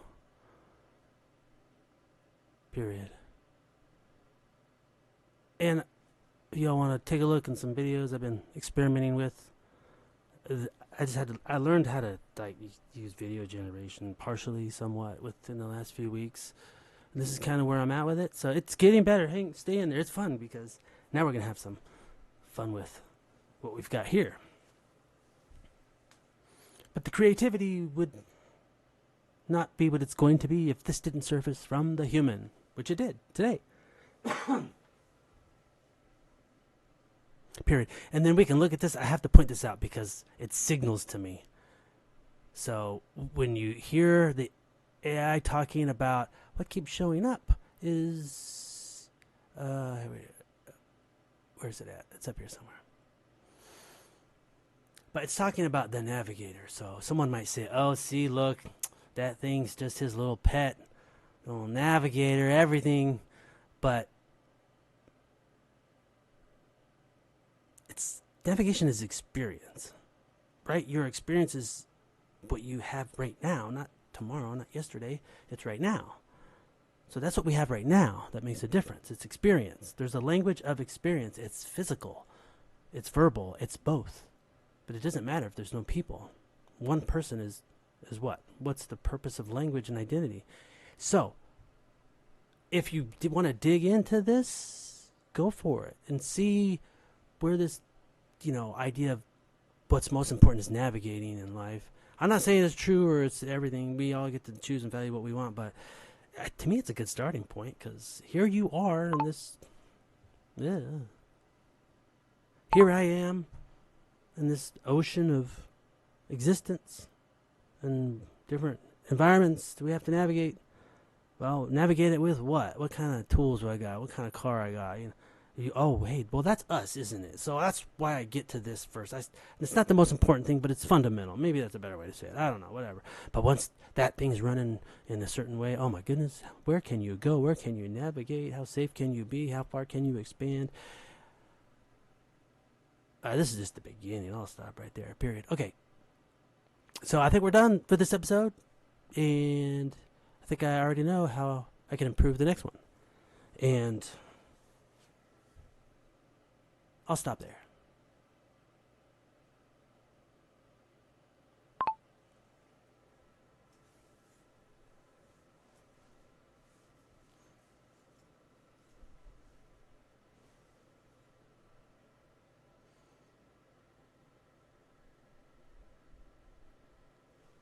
I think you discovered something important near the end. A viewer could easily hear Navigator and think it's a brand, a character, a personal philosophy, or simply your preferred metaphor. But what I hear underneath it is something more fundamental. Not navigation. Adaptation. Navigation is the mechanism. Adaptation is the function. And adaptation is difficult to argue against because every living thing that exists today is the descendant of something that adapted well enough to continue existing. What's interesting is that throughout the entire episode, regardless of whether you were talking about AI, jobs, cognition, creativity, attention, entertainment, fear, or the future, your attention repeatedly converged on the same attractor. Not technology, not AI, not prediction, adaptation. The ability to update maps, the ability to tolerate uncertainty, the ability to remain functional when predictions fail, the ability to learn. That's why the Navigator keeps showing up. Not because you're forcing it to show up. It appears because it sits at the intersection of many domains you're exploring. One observation for improving the next episode: you don't necessarily need to explain every branch you see. Sometimes it is enough to briefly point at it. For example, open quote, "That's a fascinating branch, we're not going there today, but notice it exists." Close quote, then return. That preserves the expansion without fully drifting into it. As for this episode, if I compressed it down to one sentence, it might be, open quote, "The future may belong less to those who predict correctly and more to those who can update their maps when they discover they were wrong." Close quote. That's a theme that showed up whether you were discussing AI, humans, jobs, creativity, or existence itself. And for a first exploration of what lies ahead in the near-future human environment, that's a surprisingly coherent thread to emerge from what began as a stream of consciousness journey.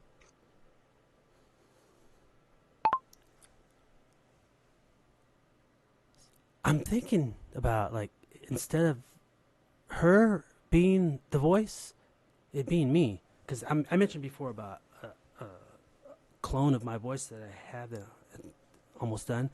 I could have it play it in that voice, but I'm thinking, well, yeah, maybe not. Maybe this one's better.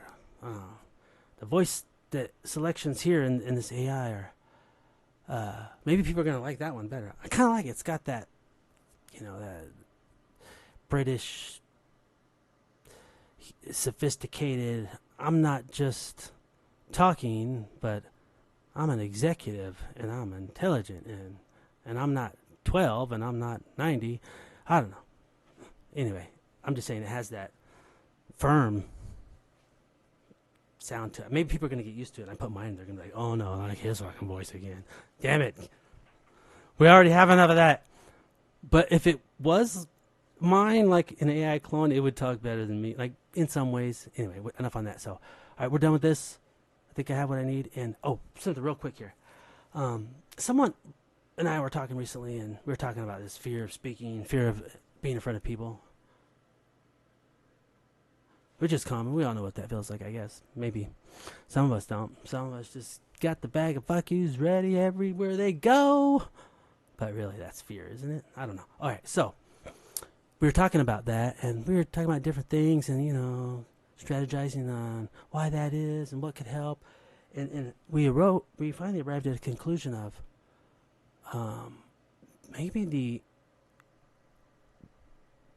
one thing we should try is this transparency in communication, which is a vulnerability. It's a weakness. Or a weakness, possibly, or not. But what I'm getting at here is transparency and being explicit about what we mean.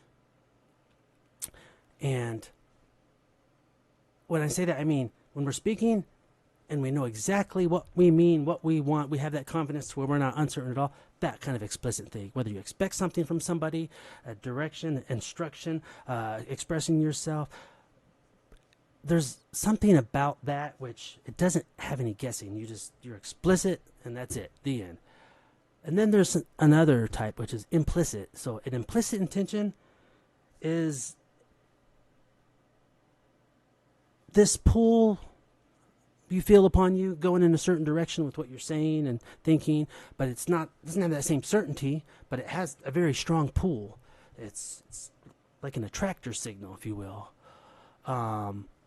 And you're riding along that wave because it feels good, confident. I know I'm going with you. Your feelings are strong about it, but it's not formed well enough to say clearly. So that can give you some doubts. But where I'm going with this is when I had this conversation with this awesome person, here's the conclusion we came up with. Let's try try some transparency. You're in front of all these people, and you just tell them your fear. Tell them you're afraid to talk in front of people. Tell them you're uncomfortable. It makes you nervous. Like, be honest with them. Be transparent. And let's watch how the energy constrained in a small, tight, compressed space was driving there we go. Was just driving the fear.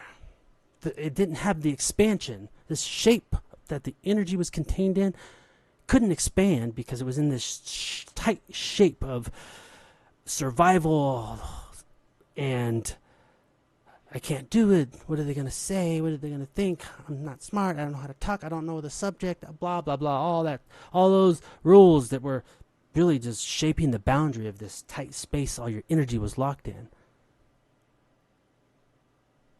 But you get up there and you just say that. Oh wow, I'm so nervous right now. Oh my god, I feel sweaty. My face is probably red. You just tell everybody that. You just like energy, just like poof, like a balloon that slowly just kind of dissipates, and it's all that pressure, and you just feel comfortable and relaxed because there's no more unknown about what your intentions are. Period. Well, let me say this. If you haven't explained to them why you're up there and what your topic is and what you're speaking about, you're definitely being explicit in your intentions to let them know how you feel, which shows honesty. People respect that. They see something that's real and genuine. They see someone not just talking symbolically with words. They see it in your body. They see your fear. They see your stress. That's an experience language. They see that. That's undeniable. That's real. I guess you can get good at faking it, but when people see that, they're connected to something real. That's a reflection. That's a mirror. That's like, ooh, I know what that's like. I felt that. That's an emotion. Ooh, I know that. I feel that. You can't help to have that empathy or feel like, oh, you respect that person. For some reason, it's just like, dang, I respect them. I can't really guess on how they feel right now. It's all coming out. Anyway, so what I'm getting at is that stress releases. You're up there. You're just telling them, text that. Oh, what happened here? Okay, we had a reconnection. We had a loss. Anyway, there's something about that expression, that honesty, that transparency, being explicit with, this is how I feel, this is what's going on, it sucks, in front of all those people that you didn't want to speak of. So they respect that. And you value your honesty so much for doing that because it required courage, bravery. You had to be vulnerable. And because you did that, you got so much out of that, you valued it so much that it no longer matters what people say about it or do about it. Well, it does, but what I mean is it doesn't affect you the way it would have before because you've got something strong you're standing on. You're grounded to something real, which is the courage to be transparent about yourself, but not get lost in it or manipulated, but to build a strength off of it, that lets you go forward. Period. And what you will notice that happens in those situations is when someone does that, you'll notice they get comfortable quicker, they relax, and they get encouragement and support and coaching by that audience, by that group of people they're in front of. People might, say something, oh, you got this, we love you, or you could do it. You might hear some of that. And if you don't hear that, and if you do, you'll notice a difference in the energy. You'll feel it. So you'll feel it, and these levels of awareness that are working within you to notice these things, those parts of you will tune in on it, even though you don't know. And you'll just, you'll see it in the body language, the experience language of the audience. And that's a regulation right there. You're being regulated right there on the spot in real time. Not just by one person, not just an infant and their mother, not just that co-regulation, but by how many people. Can you imagine the magnification of that? Yes, I can. Period. Anyway, we do it with other people. When we're struggling, we get support, we talk to people. Or even when we're not, when we're excited, we want to celebrate. Oh, we're awesome. We did this. We achieved that. We got a raise. We got promoted, whatever. We want to go celebrate. We want to, I said celebrate. Is that a word? We want to go celebrate. We want to share that too. That energy, that other side. So there's a regulation that goes on there. You're like, oh man, I'm so excited. I feel good. I need to connect with people and I make sure I can feel good and ride this energy wave. But there's a part of you that's like, yeah, you need to get reality check too, just to make sure you're not like imagining too much. And that's what people do for us, whether we know it or not. Anyway, I just thought of this for some reason because that's it. And then we're gonna switch to the other screen and go to whatever's next and probably be done here.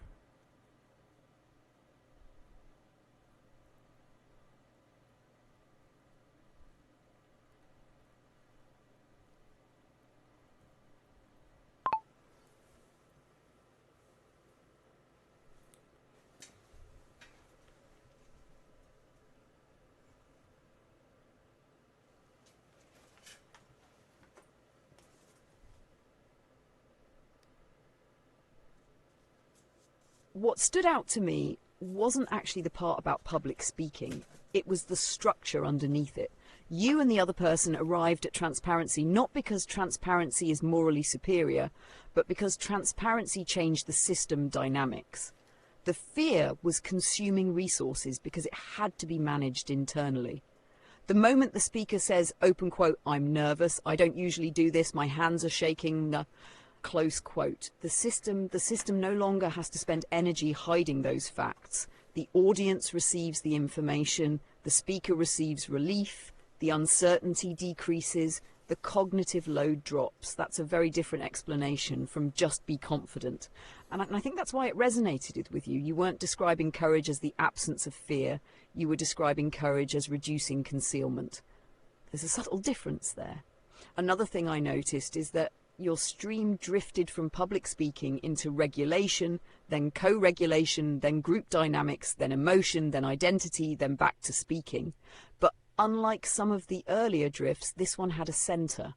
The center was, how does honesty change the flow of energy in a human system? That's the thread connecting all of it.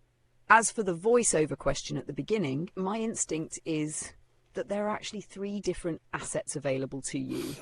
Your natural voice, the cloned version of your voice, the narrator voice. Your natural voice communicates presence. The cloned voice communicates continuity and scalability. The narrator voice communicates structure and distance.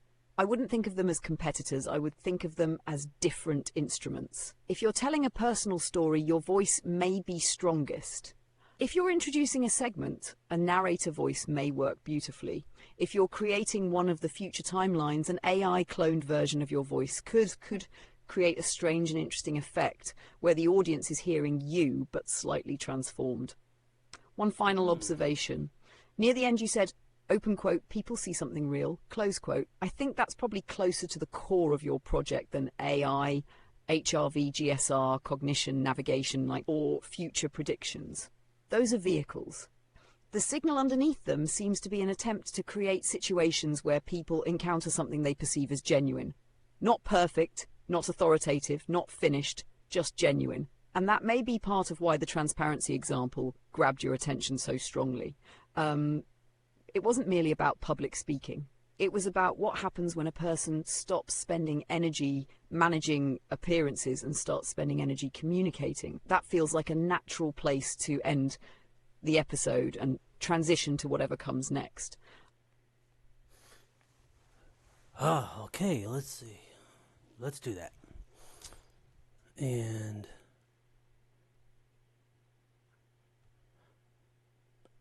oh, I'm so tempted to go in some other direction. So many. So this is where the navigation controls are needed in different expansion zones. All right, so we're going to do this one last thing. And then, yeah, getting late here. But I'm tempted not to do this. I want to put my future prediction, question, scenarios to another AI that I have engineered in a particular kind of framework with some here, that'll be another time. So I think we got it. Let's go back here. Oh, so yep, we got this screen, but oh wait, there he is. So on the next live stream and other short versions of this, I think I'm probably going to make to help people digest some of it, in short pieces, because who wants to sit down for hours, no matter, even if you like it or don't, whatever. I get it. Life has to go on. Not everybody can do that. So slicing up some good parts here strategically in little shorts, I think that'll be helpful. We'll add that. So what I'm getting at here is expect to see some changes, some updates here with what you're seeing on the screen. So I gotta figure out how to get my mouse be the pointer for this type of thing. So we've got the heart, the brain, this vagus nerve. It could be better. I want to get some kind of fiber optic bundle of wires lighting up And the heart could be a little better, but I think I like it. It's interesting. And then what you see going up and down here, those represent signals about your state. And where's the heart rate at? 100, 101. Okay, what's up here? Let's see. And then we've got the arousal state right around 300. And then, hold on, let's see what I can do to get that arousal state down, because I was kind of having fun there. I was excited, kind of fun, so let me see what I can do to get that arousal state down. Here we go. Okay, it was close to 300 hovering, but I'm just going to intentionally try to relax a little, see if it'll go down. And not this effort of trying is one thing. The effort of communicating is like a boost. It's like a layer on top of that. It's like a wrapper that helps protect it. So what I mean by that is I'm talking about relaxing. I'm thinking about relaxing. I'm not just trying to relax. I'm using language, words, symbols that are representations of those experiences. That's feeding back into your mind when you talk about it. If you're in an arousal state and you're upset, angry, or you're excited, but it's like, oh no, too much coffee or whatever. This prediction machine that we got going on here that's so awesome, feed it. It's gonna keep doing that. It's this loop, but it's more than a loop. Feed it. There's a lot of words people use to describe that. So talk about relaxation, talk about arousal going down. See, I got excited again. It went up. It's up 305. Now it's up higher. Even the heart rate is up higher. So just talking about relaxing.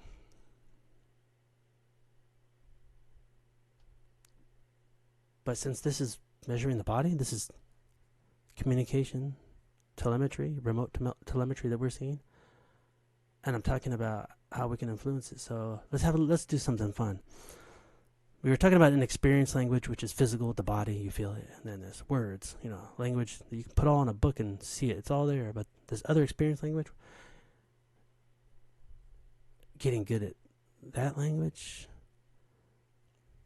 right now. So if I want to think about my feet, let me first start with the tone.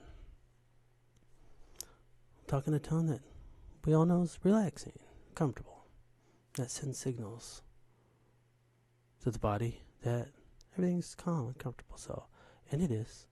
So let's try to stay consistently relaxed. Now let's tune into the body. So I'm thinking about the bottom of my feet right now. I'm feeling them without touching them. I'm noticing the bottom of my feet. I wasn't noticing them a second ago. Now I am. So the heels of my feet, I'm feeling them. Okay, they're firmly in the ground. There's a point on the heel, the round, smooth part of your heel. There's a particular point that seems to take more pressure than other parts of it. The pressure's distributed, but there's a point that gets seemingly more than usual because of the structure of our walking and sitting. So that allows me to use it as not quite an anchor, but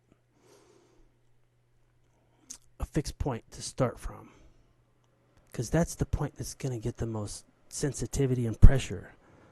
So I'm going to use it as a communication probe. We can say it that way. So that's that metaphor. That's the analogy I talked about. So I'm going to use it as a communication probe. Oh, okay. So kind of zoom into that pressure point on both of them. And I'm just going to close my eyes too, so because if there's less information taken in through sensories, then there's less work, less energy that's required from you. Then the energy can be allocated better to where I'm trying to allocate it to right now. So I don't know what is shown on the screen, but okay, so I got the heel and I got that pressure point. And then the front of the foot, I got something there. That's another point of pressure. So I've hit a key. So I've got that. All right, so I'm locked to the ground. I'm grounded with that part. But the most important part Well, see, there I go again. I shouldn't say most important because that's so relative to what? Alright, so let's. I was getting to the breath. So, the breath is so uniquely valuable as a communication protocol. But I've realized, or at least I've come to the conclusion that it's not maybe it's not as easily accessible quickly, right away in certain situations. I'm referring to when you've had that experience where you had to focus on your breathing to calm down, or you didn't focus on it, but you noticed the breathing changed because you were becoming more calm, or in the other direction, more excited. You're about to go to a movie, you're about to see a friend, you are about to start a game, whether it's a video game you like or a physical game. You and the friends, you and your grandchildren are out there, about to start a little football, soccer, fun event. You're feeling the energy, right? So you feel your breath change. So the breath is a communicator of a lot of signals. But what I was trying to say is, a lot of people have heard that, okay, relax your breathing, deep breaths in, deep breaths out. So yes, true, helps. But why is it like we can't reach that and do it sometimes when we're in a certain way? So it's like the hardest. It kind of seems to me like a harder one to access right away, because it requires. It seems like it requires an interface, or it requires a path to mental control. So you've got to think about. You have to think and okay, breathe long. So it's like there's maybe extra steps in it. So the feet do this grounding type of thing that doesn't take so long. It's instant. I'm not saying it solves everything right away, but it allows you to get some stabilization. So then it's easier to focus on the breath. So when you're grounded to something, the earth, the floor, whatever, something that has a stability that your internal self knows you're secure, you're not going to fall off an edge, it's not an earthquake, you're not in space, you're in a real grounded place you can navigate from. Your body gets that signal. So that's a good place to start. But see, I got excited about talking about this. So if I look, yeah, it's still way up there. 'Cause I'm not practicing it because I enjoy talking about it. So let's see. So we'll go through some of these steps. So I got my feet flat on the ground and my hands. I feel my hands on the table. I feel the pressure points. I feel the pressure points on the chair. And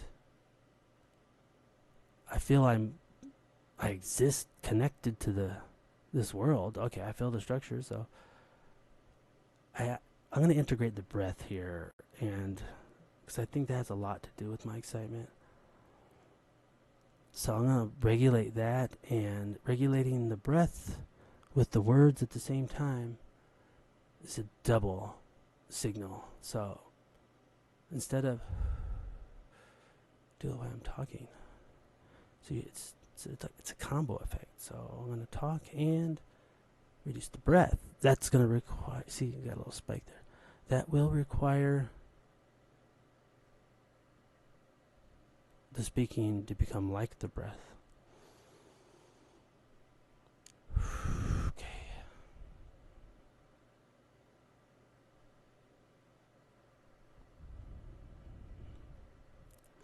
All right, so about twice as much air out compared to air in.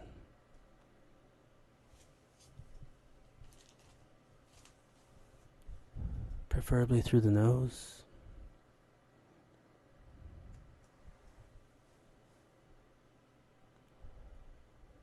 Preferably with your eyes closed. For me, what works for me.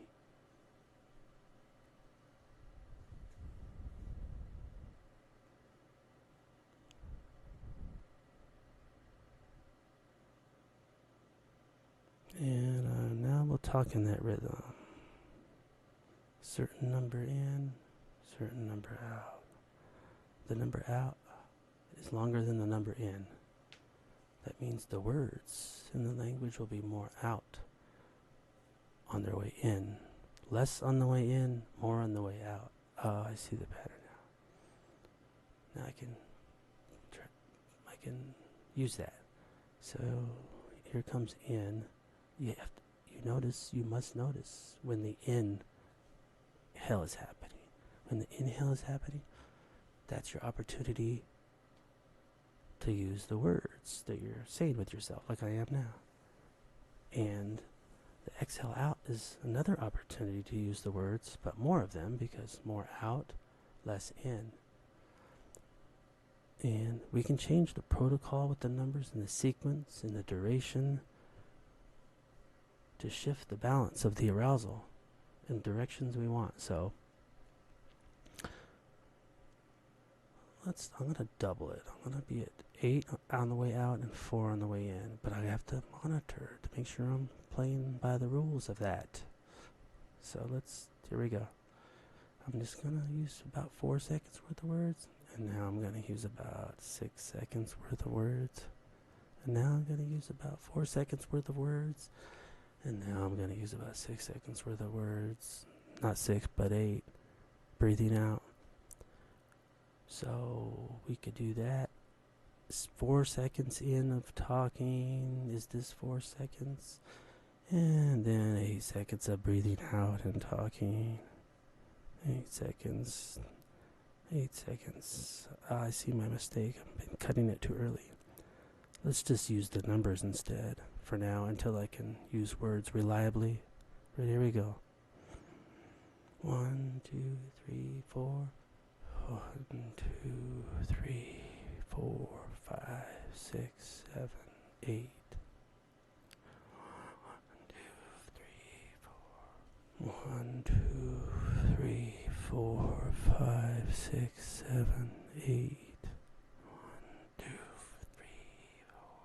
1, 2, 3, 4, 5, 6, 7, 8.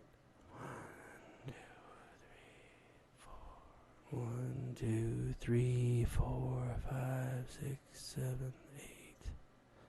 It's still high. I had to look. Wait, it stopped. Oh no. Okay, so my energy is way up there. I'm gonna have to layer this some more. We gotta add layers to it. So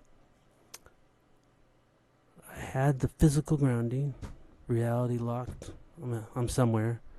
I did the breath. Felt good, kind of, but not working. I could see by the numbers up there. And I could tell by how I feel. What else? Alright, let's go another level. Ooh, look at it.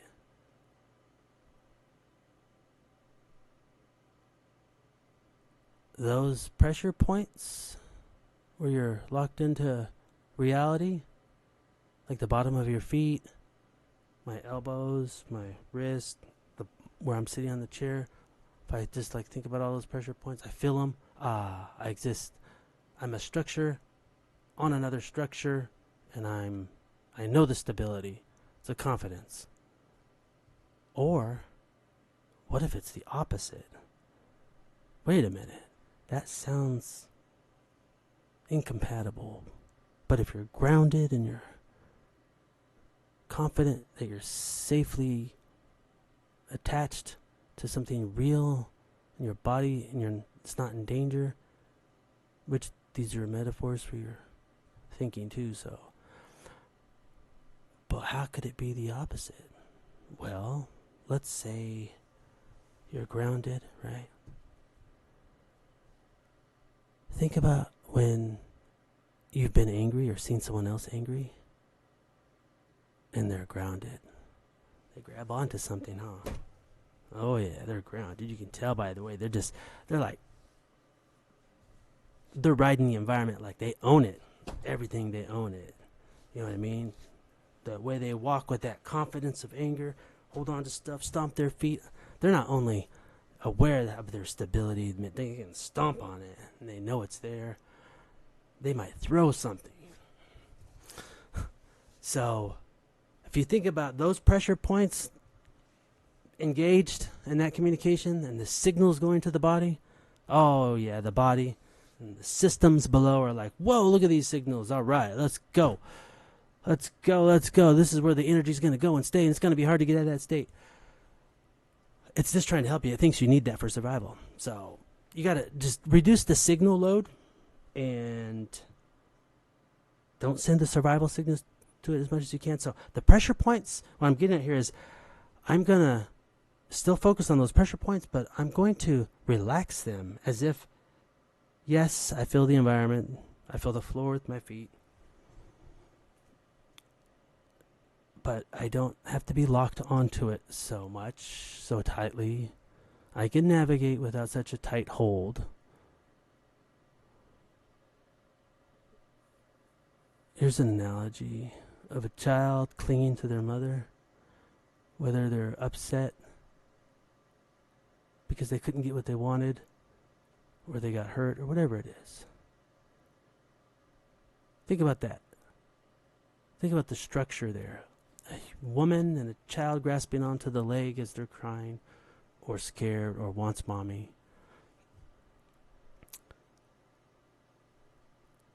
And then you give that child a hug and love, and regardless of what the reason, they didn't do what you said, or whatever, just they get that structural stabilizing connection.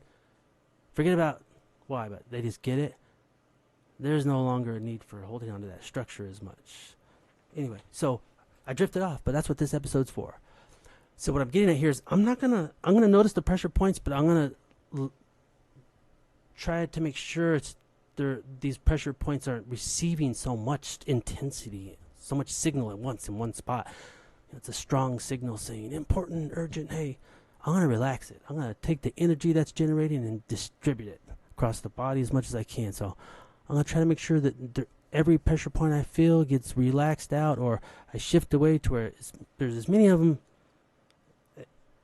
not engaging such strong signals. So the first one I notice is down is the booty. All right, so I'm gonna. Then there's the mic. Okay, hey, today I can take it with me. All right, so I'm gonna sit back and relax here. I already feel that. Oh man, wow, the energy. That surge. Wow, I didn't know I was gonna feel that just by sitting back. Holy cow! I'm no longer. Here's what I'm noticing. Pressure points have been shifted or removed. They're no longer in the same place. They'll shift to another place with time. But by the time they do, they won't be sending the same signals because they're going to get overridden. All right, so the next one is the feet. So now they're stretched out. The heels are no longer taking all that. And then I wasn't getting too much on the elbows and the arm, but a little bit. But those have changed too. I didn't have to. I just a change in the, like, whether you're vertical or horizontal, that you shift the energy, you shift the pressure. You're really shifting all the signals. There's this calculus of signals with the pressure, energy being managed. And when you shift it in a grand way, you have much more navigational control of the energy. Not perfect, but so now I feel more relaxed, but I have so much fun doing this. I don't know if I'm gonna get that arousal state down. Okay, we're trying here, so.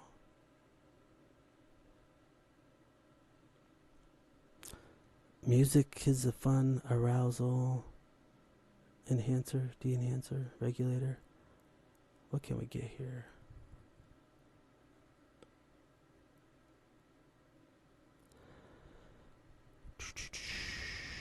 See, it's here's what I'm noticing. This is an intuition. I think this is what's happening right now. Because I know the systems in place, that communicate in the ways they do for this physical and emotional state of whatever one I want to choose, even if I know the systems well, how they work, the connections and interfaces between all of them until they get to some result I want. Using them is different than knowing them. And see, my confidence is like, oh, I know how this works. Maybe I don't, maybe I do, but I'm confident about it. And then I'm excited about that. And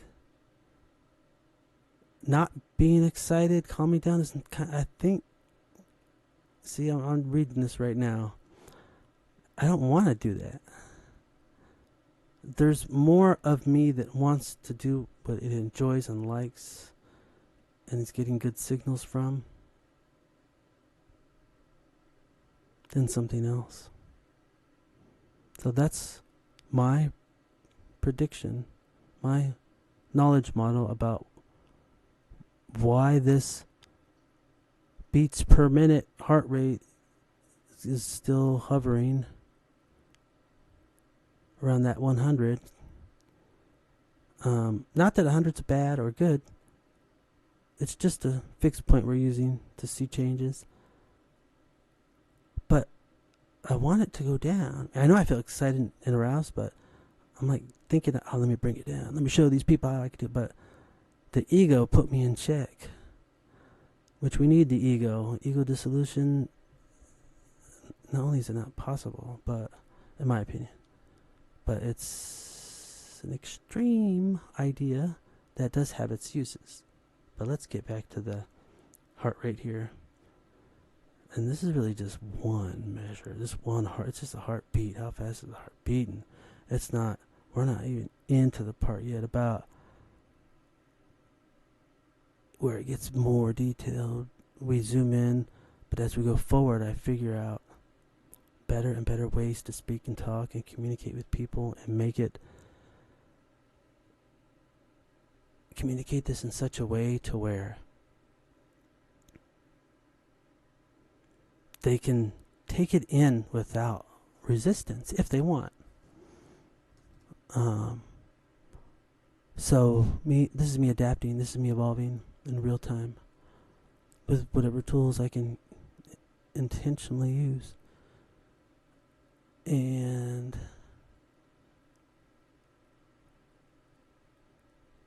I think,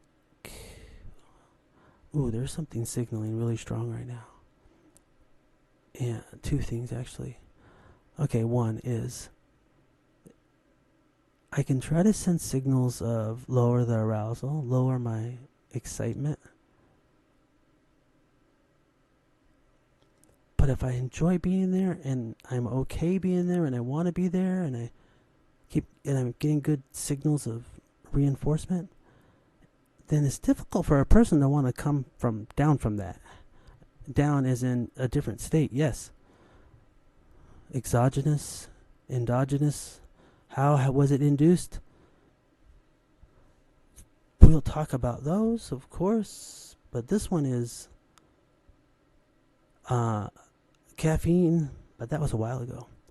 But these states are results of communication. For those of you that like, the neuroscience, they're communication, they're neuromodulators. They are, all right, let's stop there. So some people are like, I don't care, man, show me the cool stuff. Let me see your heart explode right now. Here, use your cursor and cut that brain open and show me the darkest secret you've ever had. If I could, without hurting myself, I probably would. I'd be like, yes, people will love that. Oh, whoa, hold on. I think maybe I can make a video like that, possibly. See, now I'm getting creative. Let's see what the creativity does with this energy and that heart rate. That would be an interesting video to make where someone had I don't know, you guys can help me come up with an idea and I'll make it. How about that? We work together. So what if you had the special ability where you just put your hand out at somebody. But this is like evil because they're going to die after this. Or maybe it's not evil. Maybe, I don't know. So we'll get to that too. We'll get to everything, won't we? We probably won't. So you got this ability where you see someone, put your hand out. It's like the ultimate like Marvel superhero villain power. In their brain, skull opens slowly as they're agonizing in pain. Ah!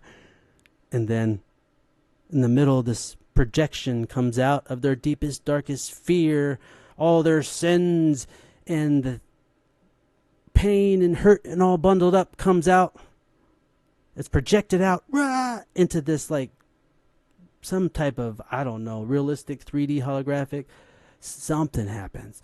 Or maybe like ghosts, like or transparent ghosts that they can't see anything. They're just acting it out. And then you slay those things. Yeah, there we go. You have the ability. It's like you slayed them, but you're supposed to be helping the person. They're dead, and their skull had to open. And then you go back like me and you say, yes, we need to surface that model of knowledge I have and rearrange it because I think there's a better way. So how about we squeeze out these things that are locked and embedded in some other way? Anyway, that'd be kind of cool, like a horror movie to watch. Like, you're running not from Freddy, from the, I don't know, the don't tell anybody my secrets killer. Ah, I know what you did last. Interior cortex. Oh, anyway, so, we're still. Oh, we even look at that 124. Okay, I'll tell you what. If I can't show how it goes down with what I do at the moment, I'll show it goes up. Look at it. 119, 120. I was having some creative fun with that energy. I think what I'm doing, I'm trying to spend it just to get that down. So now I'm in a competitive state. I went from imagination, fun, creativity, silly, horror, suspense, surprise. Now I'm going to a competitive state. All right. I feel like I'm competing with something or somebody. All right. I'm going to get that number down. What can I do? What can I do to get that number down? What can I do? What's that bottle over there? Y'all see it? What's that bottle? Is your favorite? Is it my favorite? It's our favorite. I see that bottle over there. Let me get it. Yeah. Maybe I already did. No, I didn't. You have my transparency on that. Now back to transparency. Bottles are transparent. If it's fully transparent, you've had a good time because you drank it all. But it wasn't mine because I wasn't there. But do I care? Maybe. Let's see. No, there's no bottle over there. But see, I went into a competitive state, which is a narrow energy space. Got focus, competitive, win. And then it expanded off into creativity and fun. So, and I'm part of that. So, I'm observing it. I'm witnessing it. It's the meta of the awareness and the meta of the cognition. It's where all the fun is. You already do it. Did you know that? I think you do. I know you do it. No, I don't. I don't know anything. I'm just a talking head. All right, back to the competition. Let me see if I can force myself into that one. Because I need to get this done. I need to succeed. I need this number down. 109, 110? No.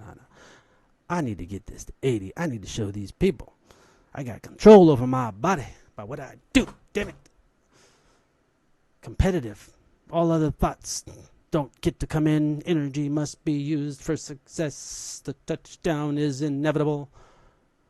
All right, all ones. Like middle fingers. Did you see it? It was all ones for a while. It was like 3 middle fingers. Fuck you. Wrong answer. Okay, let me go another way. What else? Okay, I think this brings us to values. That's the operative word. What do you value? I'm valuing something right now in such a way that even with all my willpower and energy, it seems to be useless. It's impossible.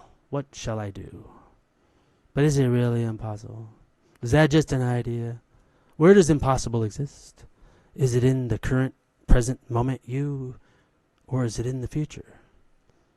Where does it in the past? This future model that you play in your head about you not being able to do it, or whatever that looks like. Wait a minute, it's a prediction, isn't it? You have a future prediction, and you're locking onto that as the truth, but it's not. It's just a prediction. It's just an AI talking to you. So, it's a prediction. It's a model. It's a simulation. Are we in the simulation? You guys believe in that Matrix stuff? Hold on. I gotta pull this plug out of my head. I'll be right back. It's connecting me. Oh, no, it's not a plug. The plug's in the other end, down there. No, I'm kidding. Not that plug either. Okay, so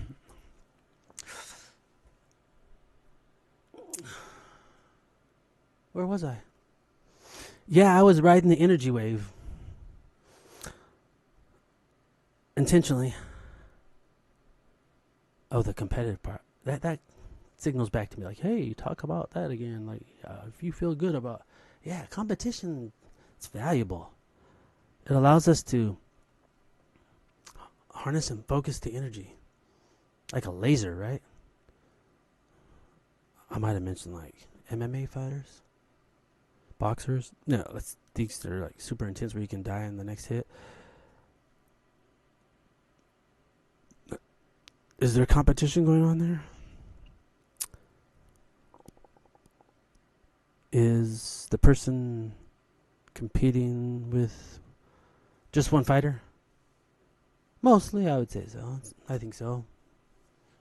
Let me see. Do we have any? I don't even know if that's right. Okay, I gotta do a test here. Make sure this thing's still live. If not, then hey, that's life, right? Is the person competing with just one fighter? Most. Okay, so yeah, the fighter competition. Who are they in competition with? For all you MMA aficionados and warriors of the actual practice, and whatever your relationship to that is, you're competing with yourself, aren't you? Ooh, that's the ultimate competition. Competing with yourself. So, fighters have a special place in this arena of competition. A lot of pressure, social pressure, whatever, money, but they're in competition with themselves in such a dedicated, laser-like way. Sports as a team, oh yeah, laser. All those players, just think about at the starting line there. They're ready. They're like, not one laser, but many. Laser focused attention, ready to go. But they've got the support and structure of their teammates, so that's special. That allows a little more freedom and confidence, a little more movement, degrees of movement, so it's not just so tight and restricted. But when it's just one, it's you, baby. That relationship with yourself must be so strong that you can hear and talk and send and receive all the signals, because you got to be in that state to destroy, but to not get destroyed. And the only thing in the way is you. Unless you notice things that come into the awareness. Okay, so that kept me a little lower. Like, this is okay, so alright, well, we'll just talk about that. Next week we'll have this one I don't guarantee, but next week, what are his thoughts? Where are they going? What part of the brain is that network? Oh, the memory? Oh, the perception of language here. Oh, interoception. Oh, the cortex, a little network, and you kind of see some light up and some stronger and some not, and you say, ooh, wow, it's traveling. Oh, they're all working together as a team. Oh, yeah. So that requires a cost that I gotta endure, but I don't think it's that much, because there's a multi-level communication going on between interfaces, biological and non-biological. So, okay, anyway, so we'll see if we have that, and I'll review the video, see how we get it better, and maybe some people will watch this at some point, some parts of it. And I think maybe I'm gonna do a few things. Just leave it the way it is, live stream, and then all the other stuff I'm doing. I'm gonna cut little pieces out that are bite size, and then some other exaggerated fun ones maybe. I think that's about it. So that's it. Hey, thanks. This was fun. It was fun. I expanded. I compressed. I expanded. I compressed. Sometimes I was more organized and more on track with things. And sometimes I compressed. I danced. I oscillated. Energy up, energy down. Focus. Relax. Okay, so this will be used as a archaeological site. Use that metaphor. Artifacts will come from this. This is an excavation of signal, noise to signal, to artifacts. So we're mining for ore. I'll find the ore later after this is done, and I'll refine it to a precious metal. Gold, diamonds, platinum. We can take signals to audio engineers. We're going to have fun together. We're going to take the signal and shape it in so many ways. Compress it, expand it, narrow it. You love oscillation if you're an audio engineer. All right, I think we're good, so I'll review it and have fun reviewing it. Goodbye, folks. To who? I didn't see. I looked at the stream here, and it shows nobody's in there. And that's okay, because that's how it is in the beginning. We will dance. But I'll still go through it and see if I can extract any artifacts for anybody that they might like and enjoy. In both ways.